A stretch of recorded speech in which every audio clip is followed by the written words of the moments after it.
For the final time in 2023, the Fanatec GT World Challenge America, powered by AWS, teams and drivers are set to do battle in a 90-minute contest with the season finale, the Indianapolis 8-hour, looming on the horizon.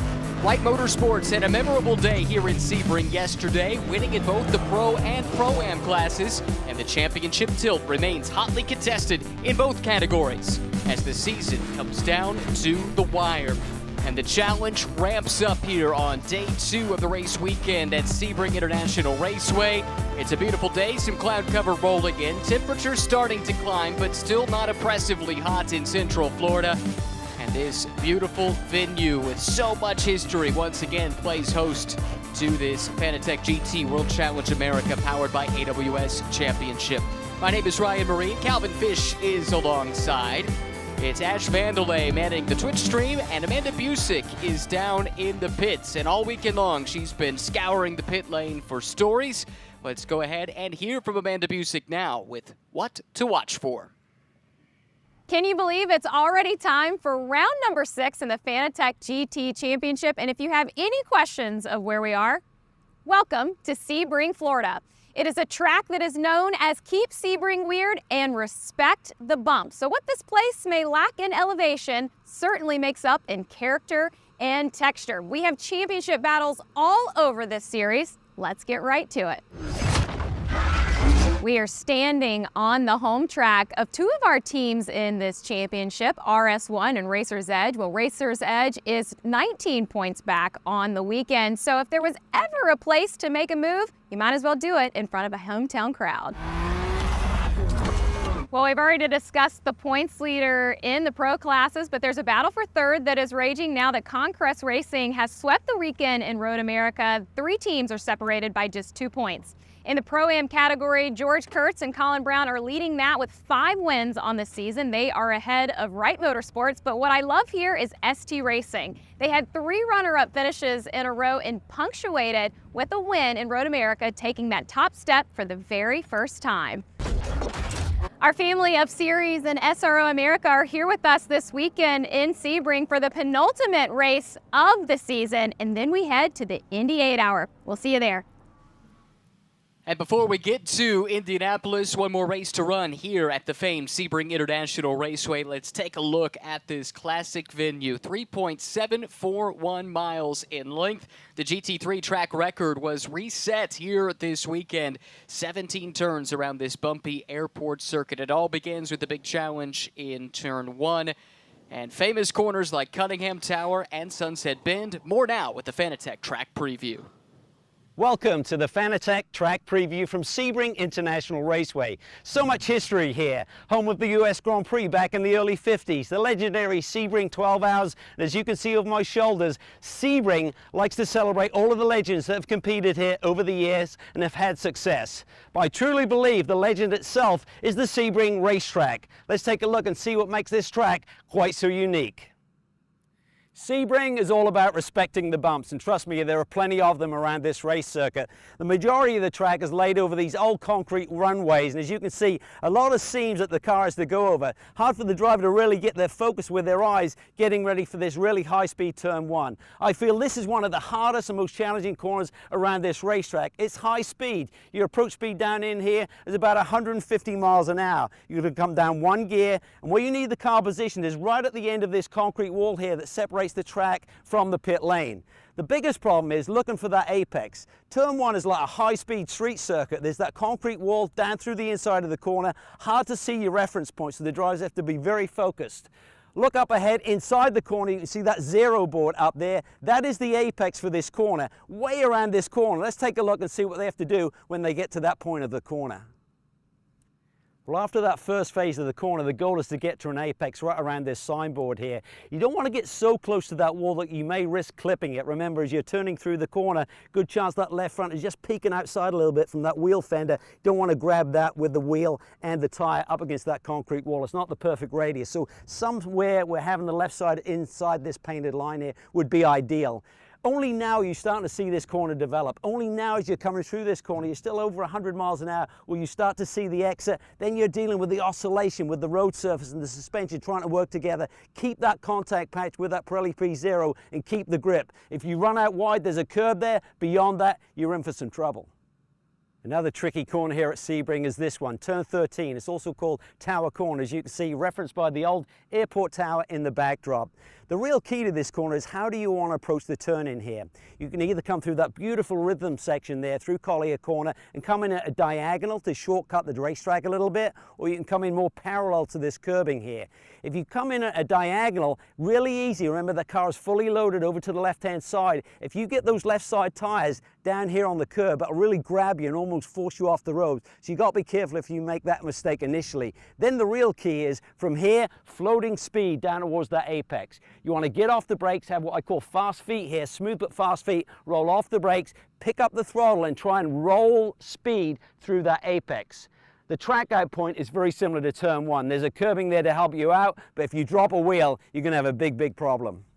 The most demanding corner here at Sebring is the final corner. You've done over 3 miles, you think your work is done, but no, this is the big challenge. Sunset Bend. How do you position the race car? You're coming down the Almond straightaway about 165 miles an hour. You're going to skim it really close to that concrete wall there on the approach. Use some of these lines here. That black line is kind of a good line to start the corner. Then the driver's eyes are looking up ahead at this bridge here. There's a big blue dot right there. That's what the drivers are looking for, to have their car placed somewhere underneath that. The consistency of how you place your race car there really sets you up for the rest of the corner, but that's where the challenge really begins. So you get to this point in the corner. This is where the bumps really start to rock and roll. Drivers talk about being sat on top of a mechanical riding bull, trying to just hang on here and survive with the race car. This is where you can see the cars really oscillating through here, trying to gain that grip to launch off the corner. Then it's a game of chicken all the way at that track out point, and hopefully you can then catch your breath finally and finish this lap here at Sebring. It is a wild ride around this place, Calvin, but you've had success at this track. Was this one you always looked forward to coming to? Special place, so unique, so much character, as Amanda alluded to, has a different texture as you circulate around this 3 3/4 mile circuit, but lots of history, and it's a special place to have victory, and there's a lot of guys and girls in this field who are looking for that here today. Who do you have your eye on for race 2? The grid looks a lot different than the starting grid for race 1 yesterday. Well, a big day for Wright Motorsports, sweeping both the Pro and the Pro-Am classes here. So the Porsches have speed here. Those BMWs look dynamite as well. So Verhagen's got a lot of work to do. He did sit on the pole. He had the fastest lap in qualifying. They had a technical infraction following that, so he starts from the very back of the field. That should be fun to watch, to see young Neil Verhagen come through this field here this afternoon. Teamed with Samantha Tan for ST Racing. They were one of the stories of the day yesterday, Calvin. Starting from the back, a drive-through penalty. Despite all of that, they were still on the podium. They were just remarkable that they did that under green flag racing, so they have pace there. Also, the 94 car with Bill Auberland starting that car, they had a suspension issue which Bill had to qualify yesterday with, so they couldn't fix it in between the 2 sessions, so he's got pace to spare as well. And championship battles, we'll be talking about it all day long. As we saw yesterday, it ebbs and flows over the course of these 90-minute races. Yeah, it certainly tightened up. We saw that a penalty post-race for Eric Filgueira, Stephen Mackler for avoidable contact. That cost them that precious position to the 93 team. So that Pro-Am battle has really tightened up. It's only 17 points margin now, with obviously 25 on hand here in the double-point weekend at Indianapolis to finish our season. This is the final 90-minute sprint race of the season. The Indianapolis 8 hours still to come, but now all attention focused down on the grid. Let's check in one more time with Amanda. And Ryan, we just cleared the grid from all of the pre-race activities. Another one of the things drivers are going to be managing here today is the heat that we're experiencing. But for today's national anthem, it is the honor of Avon Park High School Show Choir to take it away. Please rise as you are able as the Avon Park High School Show Choir performs our national anthem.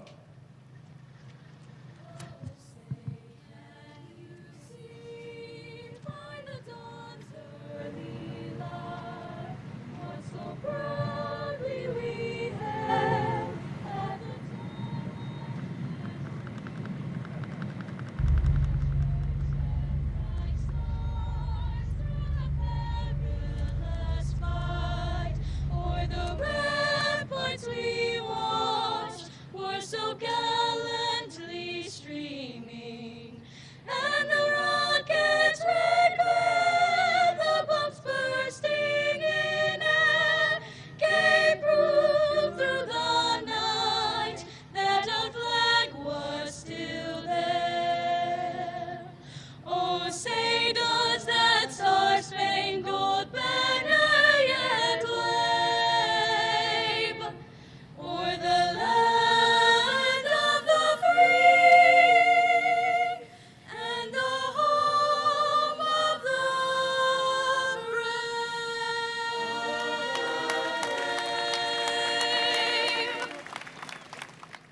with that from the Avon Park Show Choir. We merge ever closer to the start of this 90-minute race.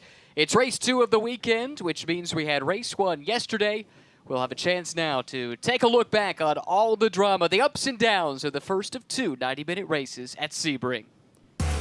Race number 1 started with Madison Snow on the pole position. Wright Motorsports accelerating away and taking that top spot, but it was chaos a little bit further back in the pack. Keep an eye on these 2 Mercedes coming together. Justin Wetherell has to take evasive action in the Ferrari. Yeah, look how all sort of funnels down into turn 1. You see Bartone on the outside, gets into Jeff Burton there, spins him around. Good evasive action here on board with Justin Wetherell. Some big moves here down the back straightaway. That's the Almond straightaway. Samantha Tan setting up a beautiful cut underneath there to take that position back. We talked about the comeback drive from ST Racing. This was Samantha Tan getting started. Huge moment here in the pits, though, in the Pro-Am battle. Yeah, delay for that right rear on the Kurtz Colin Brown entry, and that allows Elliott Skier, who had undercut this car by pitting a little bit earlier, to steam on by and hold on for that victory all the way to the checkered flag. Neil Verhagen took over for Samantha Tan, hopped aboard this BMW, and immediately made an impact. This is going to the inside of Ross Gunn. Big moments here in the Pro-Am fight. Top 2 of the championship, swapping a little paint. Super Mario Farnbacher and Stephen McAleer, but this is when it all went wrong between the 2. Yeah, saw a little bobble there for Stephen McAleer. They're coming through turn 15. I don't think that was intentional to get to the inside, but either way turns him around and gets the penalty. After a great first stint for Madison Snow, Jan Halen was tasked with taking the 45 home to the finish. He did exactly that, taking victory in the Pro class. And in the Pro-Am ranks, it was the team car with Adam Adelson and Elliott Skier claiming class honors down in race number 1. Well, a chance to hear from some of the protagonists before this race begins. One more time, back to the pit lane and Amanda. Hey, Ryan, and you're going to see Neil Verhagen start to get ready for this race. And Samantha, you told me yesterday you drove it like you stole it. Well, you know what Neil is up against here as we kick off this race. Why is he the perfect person for this challenge? Well, he knows this car like the back of his hand. He's got a lot of experience, as we've seen yesterday. He keeps it clean, and, you know, we're hoping to get a better result today. Neil, just exactly how do you plot this one forward? You've known since yesterday that this was going to be your face. How do you attack it? Yeah, I think as we saw yesterday, the car's got great pace. I think both Sam and myself, we did a good job. We stayed clean. That was the main thing. Stayed out of trouble. Well, a little bit. We ran into a little bit of a hiccup, but other than that, yeah, no, all good. So today we'll just be minimizing the mistakes and moving forward. It's been a remarkable run. Neil Verhagen joined this team at VIR. They've run 5 races together, never finished worse than 2nd in class, including a class win at Road America the last time out. This has proven to be a potent pairing. It really has, and Neil alluded to with a bit of a chuckle there about they didn't have the cleanest race yesterday because Samantha was judged to have jumped the start there a little bit, so had a drive-through penalty. So to start from the back, have a drive-through penalty, finish 2nd, what may happen today is a victory possible from the back of the grid. These are the reigning Pro-Am champions. They're in the midst of a pro-class battle here this year. Ashton Harrison helping Mario Farnbacher get strapped into this machine. They're set to roll off from the inside of the 2nd row here for race 2 of the weekend. One of the great partners of SRO America this year and for several years now is the Skip Barber Racing School. Our Twitch streamer, Ash Vandelay, got an up-close and personal look at what the Skip Barber School is all about. Hey, I'm Ashley Kalita, or you might know me as Ash Vandelay, host of the SRO Motorsports Twitch channel. I was very fortunate to do the 3-day Skip Barber Mustang GT school. So my previous racing experience, or should I say lack thereof. I've never raced in a race car before. I've never actually been go-karting too often, maybe as a kid, but mostly sim racing and learning those virtual lines. So this opportunity came to me because Fanatec GT World Challenge America reached out and said Skip Barber had a spot for their Mustang GT school. I obviously grabbed at the opportunity because how cool it is to race here at Sebring. And then I learned so much that I can apply it to when I host the Twitch channel for the Sebring race this weekend. So a 3-day school is much more in-depth than just their 1-day school. So for day 1, we did a lot of fundamentals of a corner, we did the skid pad, and we learned basically how to clutch shift a car, giving it a little the blip. Days 2 and 3 were a lot more theory and applying that theory on the Sebring racetrack. And the difference between my racing skill between day 1 and day 3 is astounding. Day 1, I was definitely very nervous, and you've heard the term respect the bumps here at Sebring. Well, I definitely learned why. and day 3 was a vast improvement to my speed and overall skill. So taking what I've learned from Skip Barber School and applying it to esports or sim racing, you can do so much with it. I mean, not only just reapplying that racing line, but learning how the different textures of the track work, learning about the curb heights and all the little technicalities that you never really thought of while sim racing, nor feel while sim racing, especially if you don't have a motion rig, really matters depending how you want to handle the car. Shout out to the Skip Barber Racing School and their instructors. Not only were they just so patient with me, again, my skill set from day 1 to day 3 is vastly different. So I think I definitely got the bug, and I'm going to sign up for the 2-day advanced courses. Cool story. Great to see Ash get that opportunity. Great to have her as part of our broadcast as well on the Twitch stream. Encourage you to check that out if you have not done so before. Let's go back down pit side now. A chance to check with one of the driver lineups that's in the midst of a championship battle, Amanda. And I was reflecting a little bit on yesterday's race. There was the on-track back and forth between Mario Fahnbacher and Stephen Mackler. And you said boys being boys, but you also told me that elbows are out this weekend. You guys want another championship. How is it when you know that you're at this place in the season, driving aggressive, but also managing the risk? Yeah, it's definitely a high aggression at this point in the championship. I mean, between the Porsche, us and the Acura, and the BMW behind us, it's very tight. And then going into the Indy 8-hour with double points, anybody's game is out. So, you know, we need to be aggressive. Thankfully, we're starting in a really good spot for this race, and the people we're up against are further back, and that's where we plan to keep them. But, you know, this is a race, and it could go several different ways. We have several manufacturers represented on the grid. It seems like the NSX is taken to Sebring really well here this weekend. Is there a certain sector that you prefer over the others? Well, our NSX is super good in the infield. I mean, the braking of this car is superior to anything else on the grid. And so we take advantage of that, and we try to grow that gap on the infield. So when we get to the straightaways, you know, we're able to keep our space. But at the end of the day, just running clean laps with the typical Sebring surface and the heat is the most important factor for us, and our Acura NSX seems to handle pretty well. Chasing the Porsche in this championship, but that BMW making itself known.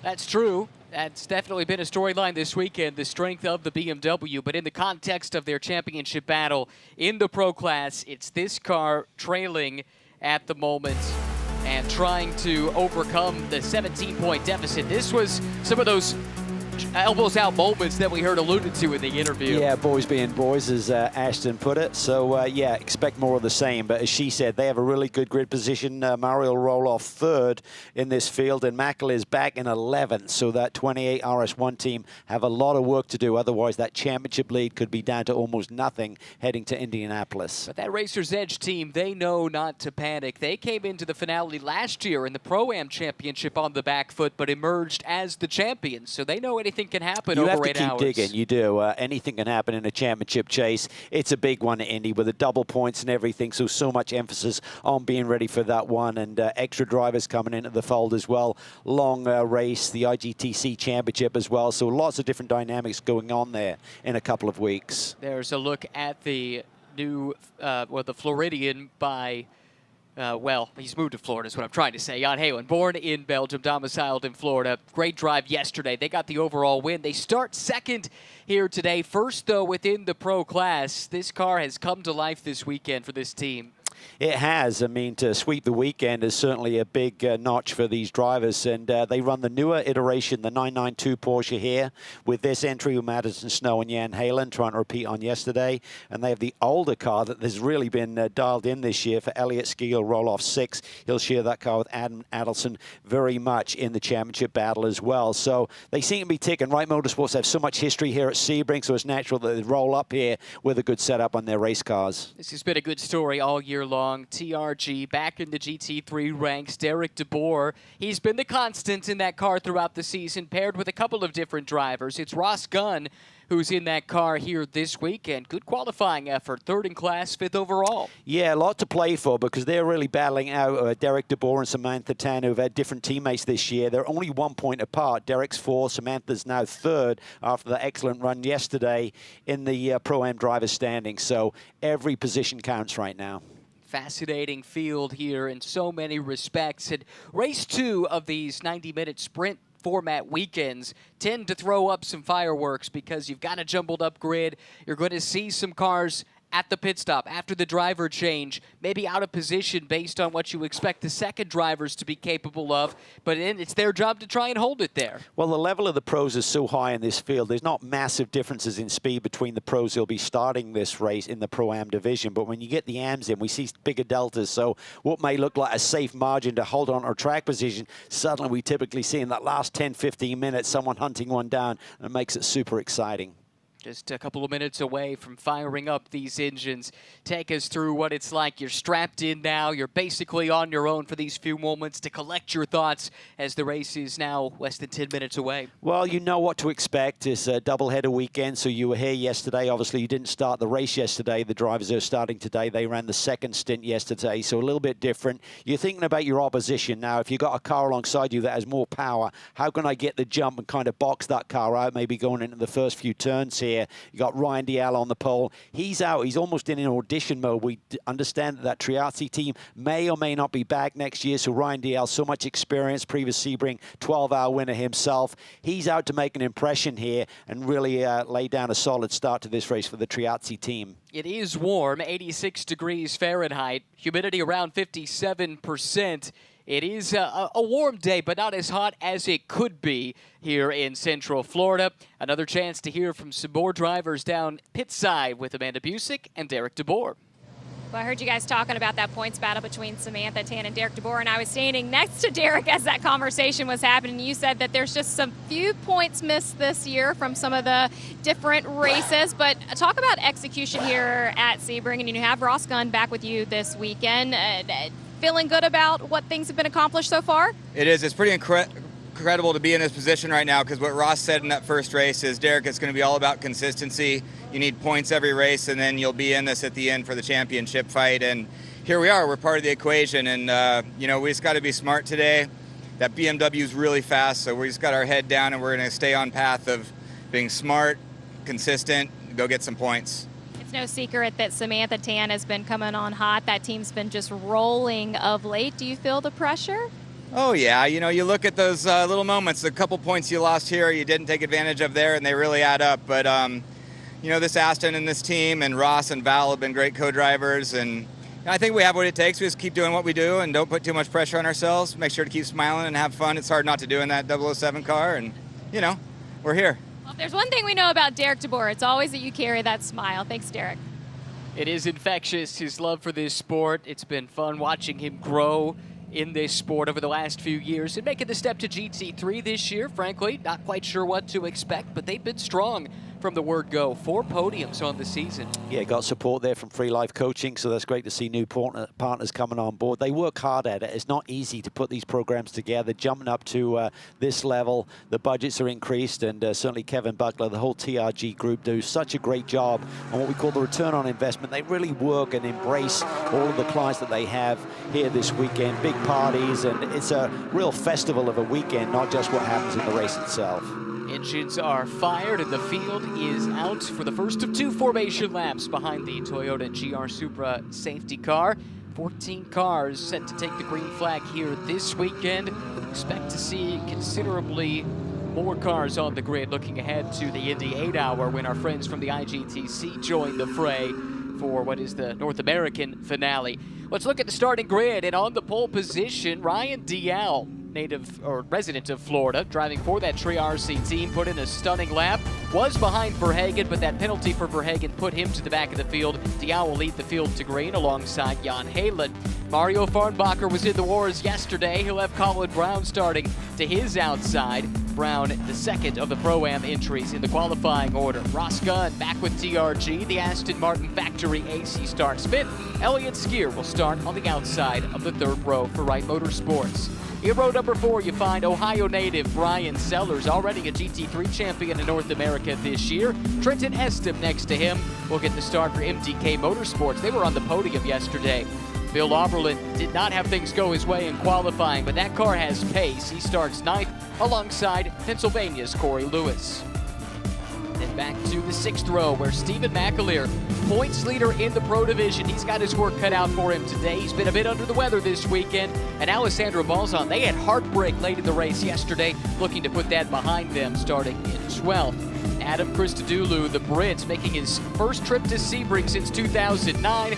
Next to Neil Verhagen, that car sent to the back due to a technical infraction and qualifying, but they still managed to finish on the podium yesterday. Once more down to the grid, and Amanda.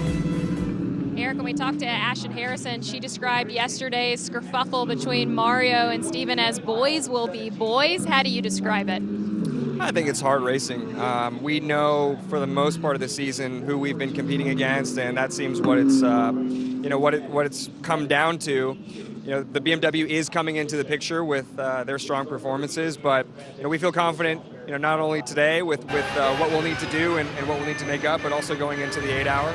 And it's going to come down to the wire. It's exciting for all the fans.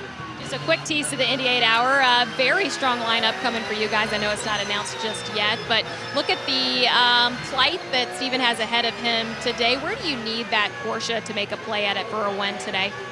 Yeah, I think part of it's going to be strategy, right? But it's going to be all out. I don't think we can save anything from where we're coming back in the grid, and I think it's going to be execution on everyone's part, on Steven, my part, the team. We know how to do this. We've won a championship before last year in dominant style. It's been more of a challenge this year, but we're up for it. Eric did tell me that the team made pretty significant changes to that Porsche overnight, so hopefully we'll see it at play here in race number 2. On board here with Stephen McAleer, the 28 car that Eric Filgaris will take to the checkered flag here today. First formation lap is complete. You heard Eric make reference to strategy. Only the one pit stop in Fanatec GT outside of the Indy 8 hours, of course. What strategy options are available to a team like RS1, mired further in the pack than they'd It's tough. There's not a lot you can play with. I mean, certainly if they can get the car in a better window, may enable Stephen McAleer to go a little bit deeper into that pit stop window. A lot will depend on tyre degradation. I don't expect a lot. The tyres were really up to the task yesterday. We saw some very fast lap times deep into that stint, so you don't get a massive advantage by doing the undercut. The undercut is when you pit earlier than your competitors, get fresh Pirelli P0s on board, and maybe lay down some really fast laps. So it's just going to be a play, whether there's a full course yellow that intervenes this race and throws everyone a bit of a curveball, but they got their work cut out. I expect this championship to be super tight in both Pro and Pro-Am heading to Indianapolis, with championships very much up for grabs between 2 or 3 teams. We've got onboard cameras bookending the field. A few moments ago, we were on board with the BMW of Neil Verhagen. He starts back in 14th. This is the pole-sitting car, Ryan Dial. He's got the best view of anyone headed down to turn 1. He was confident there. I mean, this car rolled off the truck really quick. He talked about the fact that they skipped Road America, and he said that was tough to watch that Ferrari 296 take its first victory in the hands of the Conquest Racing number 21 driver pairing of Balzan and Manny Franco. They've tested here at Sebring early in the year. Justin Weatherall knows this track better than any other that he runs on, so their hopes are high, and we're not sure about that program for next year. So if they have a really solid finish to this season, maybe it'll change their plans moving forward. Lights off on the safety car. The Roval Pole Award winner, Ryan Dial, weaving back and forth, just trying to prep that car, get it ready to go. It's an interesting disparity in qualifying pace between the Ferraris in the field. Dial on pole, Balzan all the way back in 12th. Yeah, big surprise because obviously different car, but they burst onto the scene last year. Manny Franco did and did such a great job with that car and with that operation. So there he is, watches on, see what his teammate can do at the start of this race. Just haven't found the sweet spot with the setup.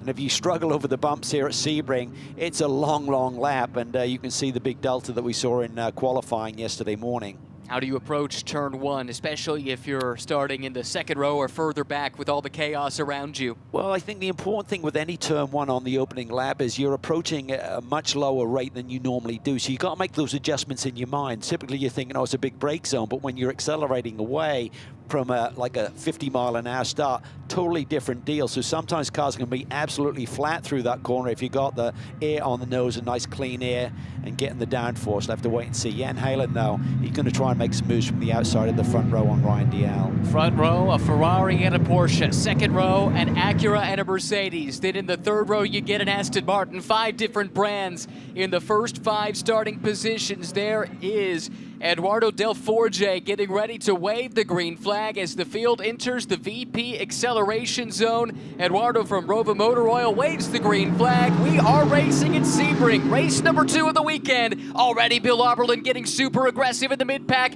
Pretty good start by the pole sitter DL. Wow, Hagelin's very aggressive looking to the inside. Fight is on for 34th. That's Skier on the attack. Wow, what a move from 6 on the grid. Elliott Skier looking for more now. Goes side by side with the sister car from Wright Motorsports. Got to work together right there. Bill Oberlin trying to make some moves as well in the middle of the pack then. That red, white, and blue BMW. Both of those Porsches were winners in their respective classes yesterday. They run 2nd and 3rd on the road after that great start from the youngster Elliott Skier. Dial weaving to avoid the bump in the middle of the road. Halen has to guard against his teammate. Colin Brown coming under some pressure from Mario Farnbacher as well. The fight breaking out at the hairpin here on lap number 1. Everyone's kept it clean, but boy, that was some dicey stuff. Now, Skier back on the attack. Again, Halen protecting. Skier flicks it to the outside. Almost touched. Some smoke coming from the back end of that red Acura of Mario Farnbacher. He's dropped back a few spots from starting on the 2nd row of the grid. These two Porsches, they're teammates. They're in different classes. Skier, though, wants to get going because he's racing with Colin Brown. That's what you were talking about, that telltale plume of smoke out of the back of the Acura. What do you make of it? I'm not sure. Looks like an overflow pipe above the diffuser there. I don't think it's tire rub, so it must be something bigger, and that's not what the championship contenders are looking for. Look at that. Remember last year, they won race number 1. Looked like they were in a great spot in points. They had a technical issue. I believe it was braking related. They fell down the order and went into Indianapolis on the back foot. Could we be seeing a similar story unfold? Well, sometimes when all the levels are topped up, you can have a little bit of an overflow situation, but it's certainly got consternation in that Racer's Edge group as we caught that shot of Ashton Harrison and John Meraki watching our shots right now. Sunset Bend at speed for the first time. On to the front straightaway again. What a great getaway by Ryan Dial from pole position. He is checked out to a 2.2 second lead. The two Wright Motorsports Porsches fighting amongst themselves, squabbling for 2nd and 3rd on the road. Look at Elliott Skier does the crossover here. He is working over his teammate Jan Halen there. Looks to get 2nd position on the road, slides it to the inside in Christensen corner. Here comes Colin Brown in the CrowdStrike Racing entry. The 04 machine sitting right behind Halen right now. That was big for Skier because it gives him a buffer back to Brown. They are Pro-Am class rivals at this stage. This is the MDK Porsche coming through it. Look, the Acura is off the pace. It's dropped way back. Farnbacher is slowing. Unbelievable. The hope is now they just get to that point. They'll score points here today, even. Devastating. Mario slowing on the 2nd lap. See if we can get some notion for what the cause might be. Watching in slow motion. Watches the... This is through Tower Corner. I thought it was maybe just an overflow pipe. Sometimes when you top all the fluids up before the start of a race, it can create that situation, but obviously something more dramatic is going on. Well, a chance now to catch our breath. We've chronicled the big charge from Elliott Skier. Neil Verhagen also charging up. He's gained 5 positions in the first lap and a half. I believe we've got Amanda in the pit lane with an update for us. John Meraki just took off his headset and said that the Acura has lost power. He said they're not sure exactly what's going on, but the temperatures inside of the Acura on some of the data just extremely high. The team is ready for the Acura to make itself to pit lane. We'll be on standby. That face says it all. They've been here before, but on the bright side, they did bounce back last year. Fight is on in the background. MDK Porsche, Bimmerworld, BMW, Oberlin up the inside of Trenton Estep, taking a spot away. Yeah, we talked about Neil Verhagen making his way through the field. Oberlin, as we said, didn't have a great qualifying run. They had a loose suspension piece that he had to try and run a lap with and get a qualifying time in. Not respective to his pace here this weekend. Had a great run here yesterday, finishing 2nd. Oberlin is up to 6th on board with Verhagen. He's looking to pick off another one. That would be Brian Sellers. This is for 8th overall. This is also for position in the Pro-Am class, and Neil makes it look easy. Yeah, looking so smooth behind the wheel. Young man has been super impressive, as you said, as he was drafted in to replace John Edwards. immediately went on the attack. They've never finished outside of the top two. I mean, the cars had pace this year. Edwards sat on the pole earlier this season at Sonoma Raceway, but nonetheless, now they're getting the results. Great chemistry between these two youngsters. Next up in the crosshairs is Trenton Estep, an out-of-class car. That's a Pro Class entry just ahead. On board with the Pro-Am machine from ST Racing, BMW M4 GT3. Estep had a really strong run here yesterday, finishing on the podium. Here comes Verhagen. Nothing that Estep can do about the power of that BMW. That car is so strong here. ST Racing have really got a great balance to that car, giving their drivers a lot of confidence. Discretion, the better part of valor. Estep simply steps aside, and through goes Verhagen up another spot. He started 14th, he's up to 7th already. Impressive, and a lot of time on the board still. Samantha Tan's pace has been very good too. Remember, before the qualifying infraction, she was set to start second in class yesterday. Team will go. They just got to somehow massage this car to get more laps underneath their belts and score points here today. Give themselves a chance heading to Indianapolis.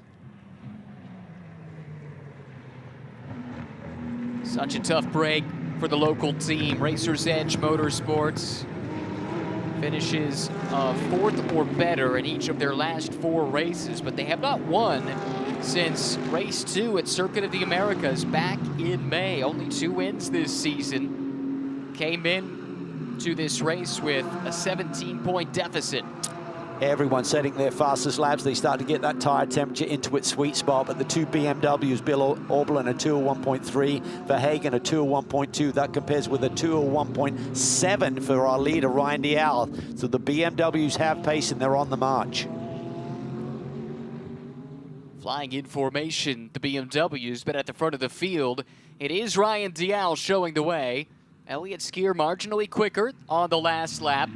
On Halen, looking really defensive here. He's starting to feel some pressure from Colin Brown, Ross Gunn, and others. But look at these BMWs, almost a second a lap faster than the 3 cars directly in front of them. That's Halen, Brown, and Ross Gunn. CrowdStrike fastest lap of the race to Neil Verhagen, who had set the GT3 track record here at Sebring until it was taken away due to the infraction in qualifying.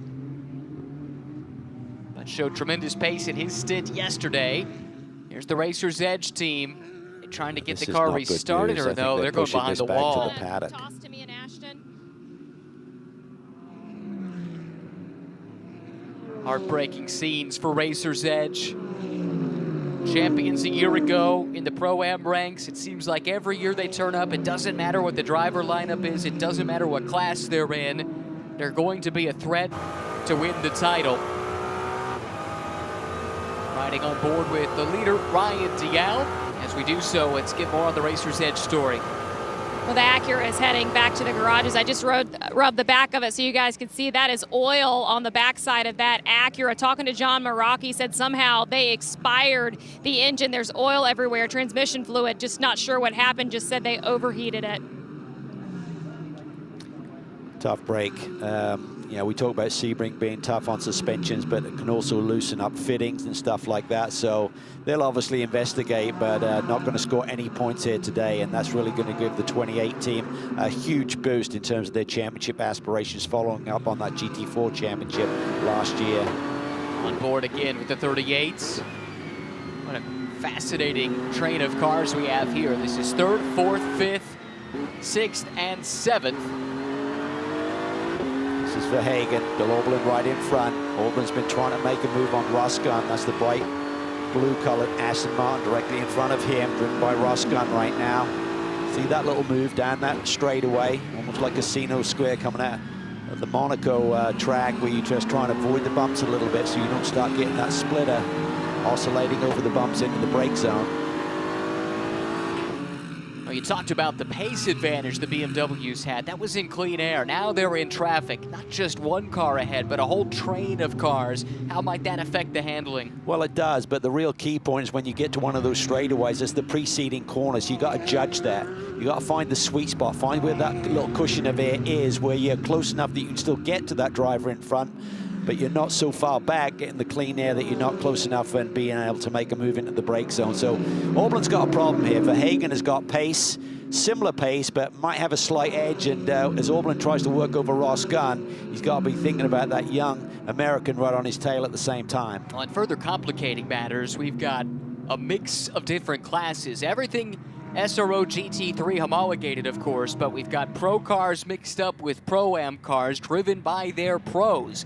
Jan Halen in third, leading this train. He is the leader in the pro class. Let's not lose sight of that. The two cars behind him, Colin Brown and Ross Gunn, they run third and fourth. A little bit wide there. Verhagen tucks it to the inside. They're going to go side by side off the corner. Verhagen gives Aublin enough room. Does Billy force the issue down into turn one? Coming back at him. He's taking the heat off of Ross Gunn for a moment. Aublin takes that position back. Verhagen's going to try and set up the crossover as they exit turn one. Aublin's probably going to protect to the left-hand side.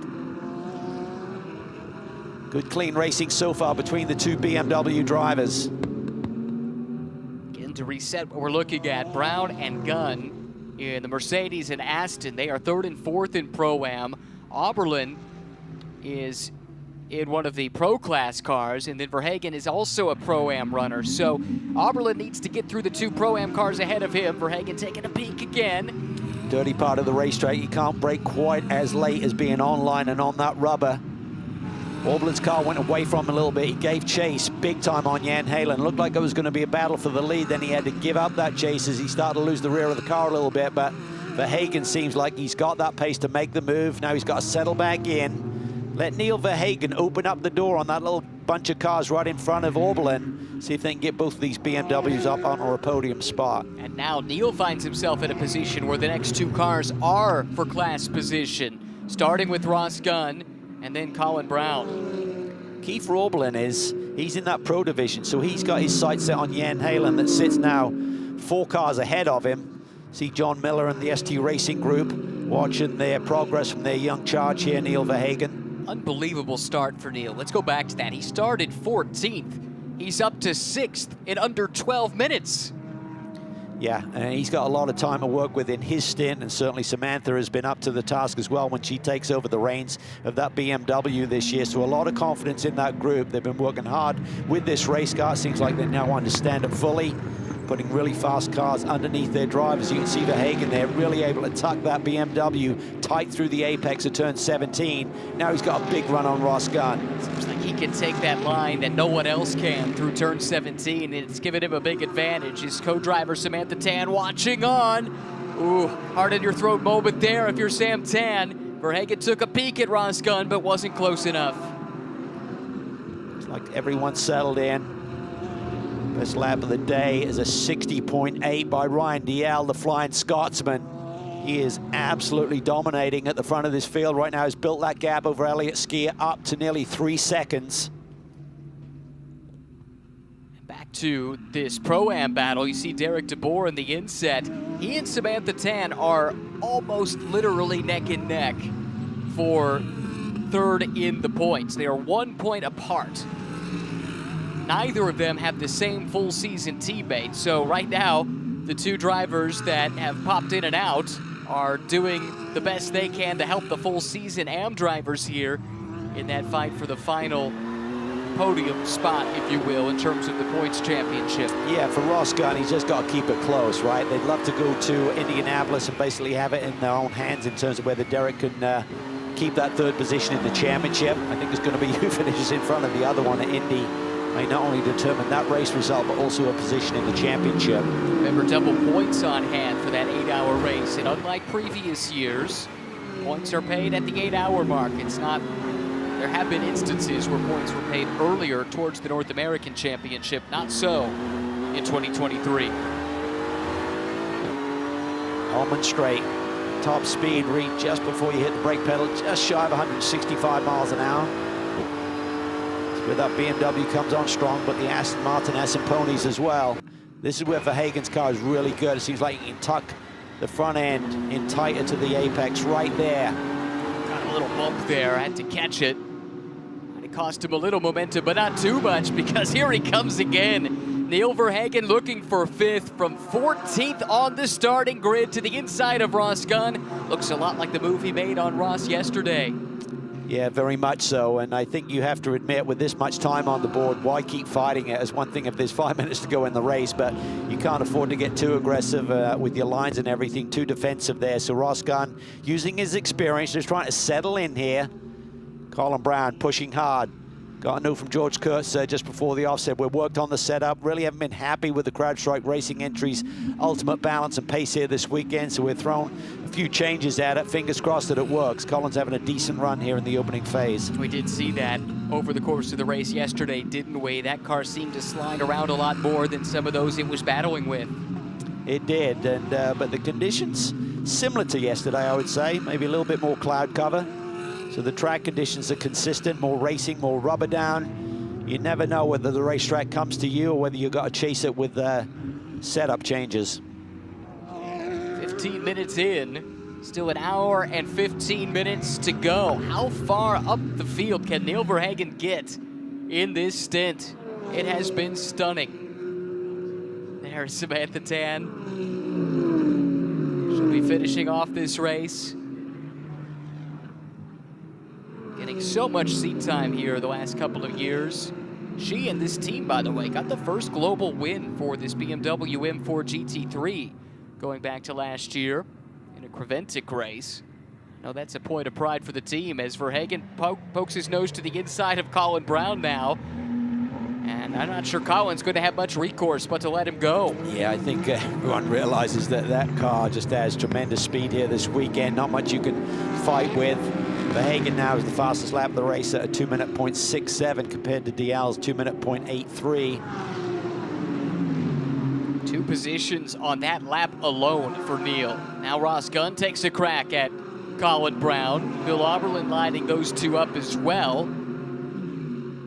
Out of class, though, relative to the 2 cars in front of him. Let's not forget Bill Auberland and Chandler Hull. They sit in third in the points, 35 points back. Ashton Harrison, Mario Farnbach aren't going to score anything today. 28 car on the back foot a little bit. They're not out of this. No, not by a long shot.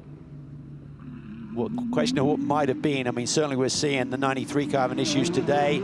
There's a technical problem on this Bimwell car at Road America. They had the crash with Manny Franco and Chandler Hull at Circuit of the Americas. So a couple of poor results there. Otherwise, it could have been a totally different picture. But don't forget, as we watch Verhagen move to the inside of Jan Halen here. Again, not for class position. Jan not willing to fight that one too hard.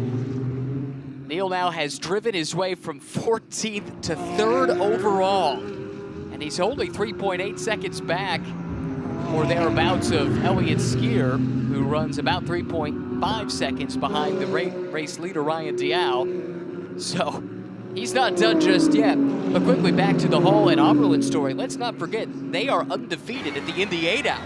Now, 2 of those wins have been in GT4, but they also picked up the North American win in the GT3 category last year. Great point. That brings you a lot of momentum when you return to a track that you've had success on before. Gives you a little pep in your step. Well, I don't know what this ST Racing team have found, but they have found the magic sauce with this BMW. This is incredible performance they're putting together this weekend. The speed was demonstrated yesterday. Pulled a bit of a flyer, actually switched to a new set of Pirelli P0s during Verhagen's qualifying stint. It's risky because all your previous times were immediately erased. Got the fastest time, then had a manifold boost issue when they went through tech inspection after qualifying. So that's why they started at the back of the pack here today and also put Samantha at the back of the pack yesterday as well. So a big penalty, but they've overcome that with great driving, great speed. Can I petition for the sake of the TV broadcast that we do this every weekend? This has been awesome, watching them knife up through the field. 2 DXDT racing entries running line astern there. Brian Sellers, you said, coming off a brilliant championship win last weekend at Indy. His teammate Corey Lewis, they've had success there at Sebring together, actually. I believe they were on the same driving lineup when they won here a few years ago, so they know each other well. A lot of respect between those 2 drivers and those 2 Mercedes. Yeah, spot on. You've been 2018 sound right to you? It does. And actually, earlier this year as well, I believe they got a class win in the 12-hour. Not sure Corey was part of the lineup this year, but he certainly was back in 18. My notes aren't infallible, but I do have him in that lineup, so we can double check that. In any event, you're right. Those are two drivers that know each other well, having raced together and had success together over the years. Well, Oberlin still stuck at the tail of this gaggle of Pro-Am cars. It was interesting to see that Verhagen in a identical car was able to get through quite quickly, but for whatever reason, the Bimmer World setup maybe not quite as compliant, and Oberlin's not had the same success. Yeah, well, they've got a little bit of a straightaway speed advantage, but you've got to be able to launch off that previous corner, and I know that Bill has been working hard with the setup. They had a really good setup on the car. Road America has been a bit more of a struggle. They're really kind of concerned with a setting on the car they weren't quite assured of in terms of where they should be, and so that gives you a little bit of a doubt in your mind and doubt in what you're going to roll off the grid with. So you can't get through turn 17 like Neil Verhagen is. It doesn't allow you to make that move down to turn 1 that he's been so successful with aboard the 38 machine. Great onboard shots with this car. Frankly, we should touch back on this storyline here. This is Stephen McAleer.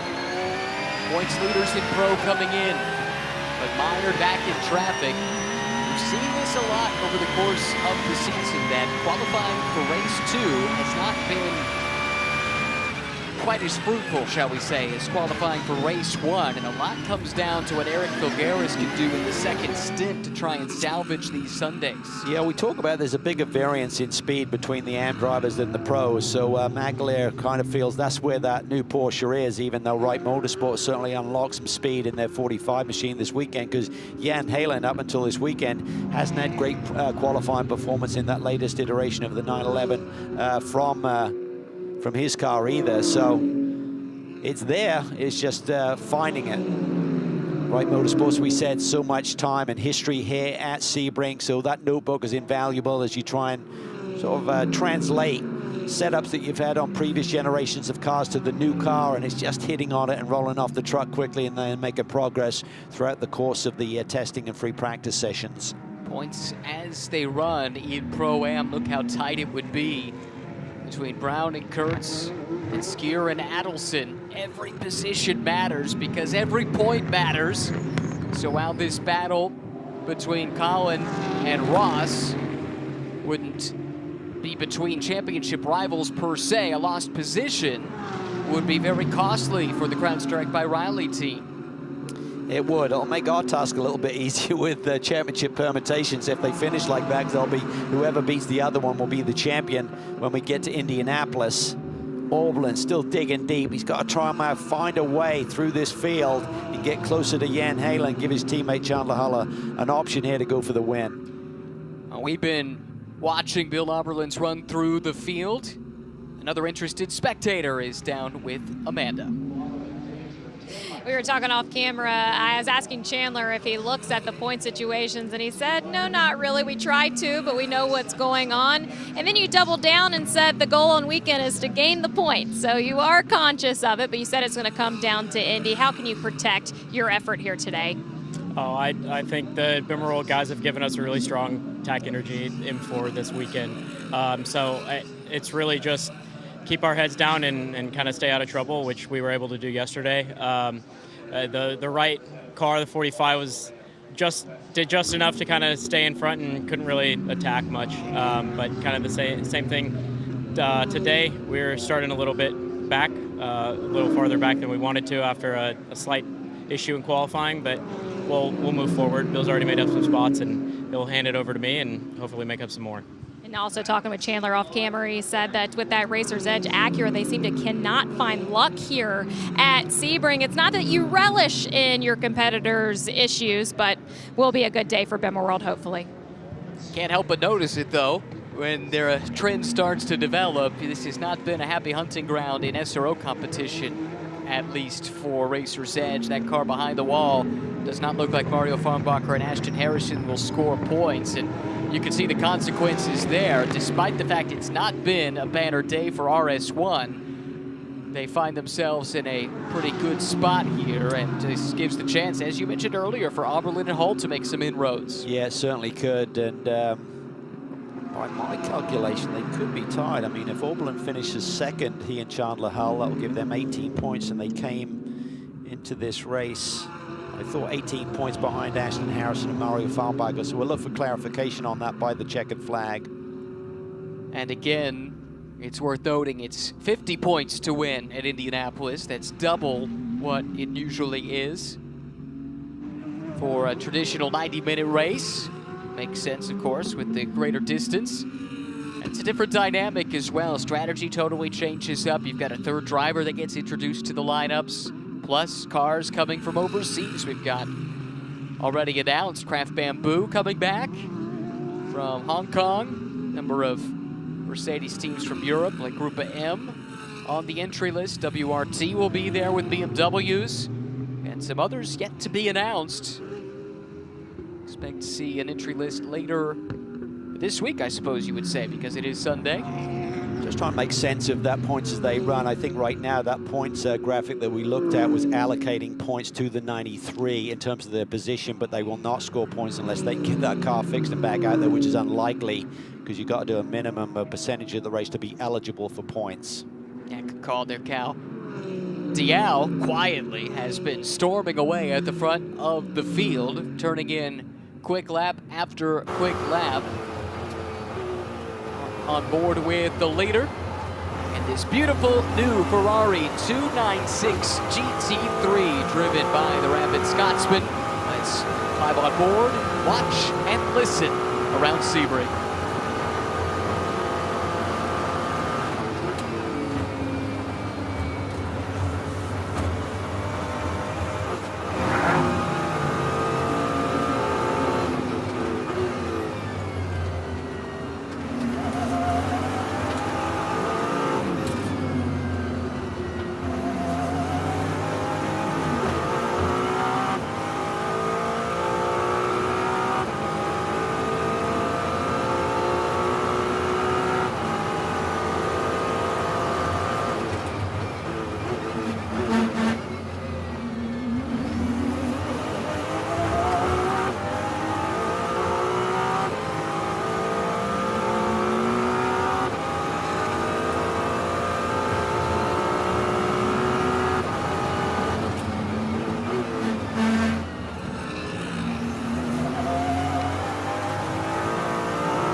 Hooked up, Ryan's doing a wonderful job. The only driver who's quicker than him right now in this race is Neil Verhagen. You can see him there in the backdrop, exiting turn 17. So that Triazzi Competizione Ferrari is really performing well.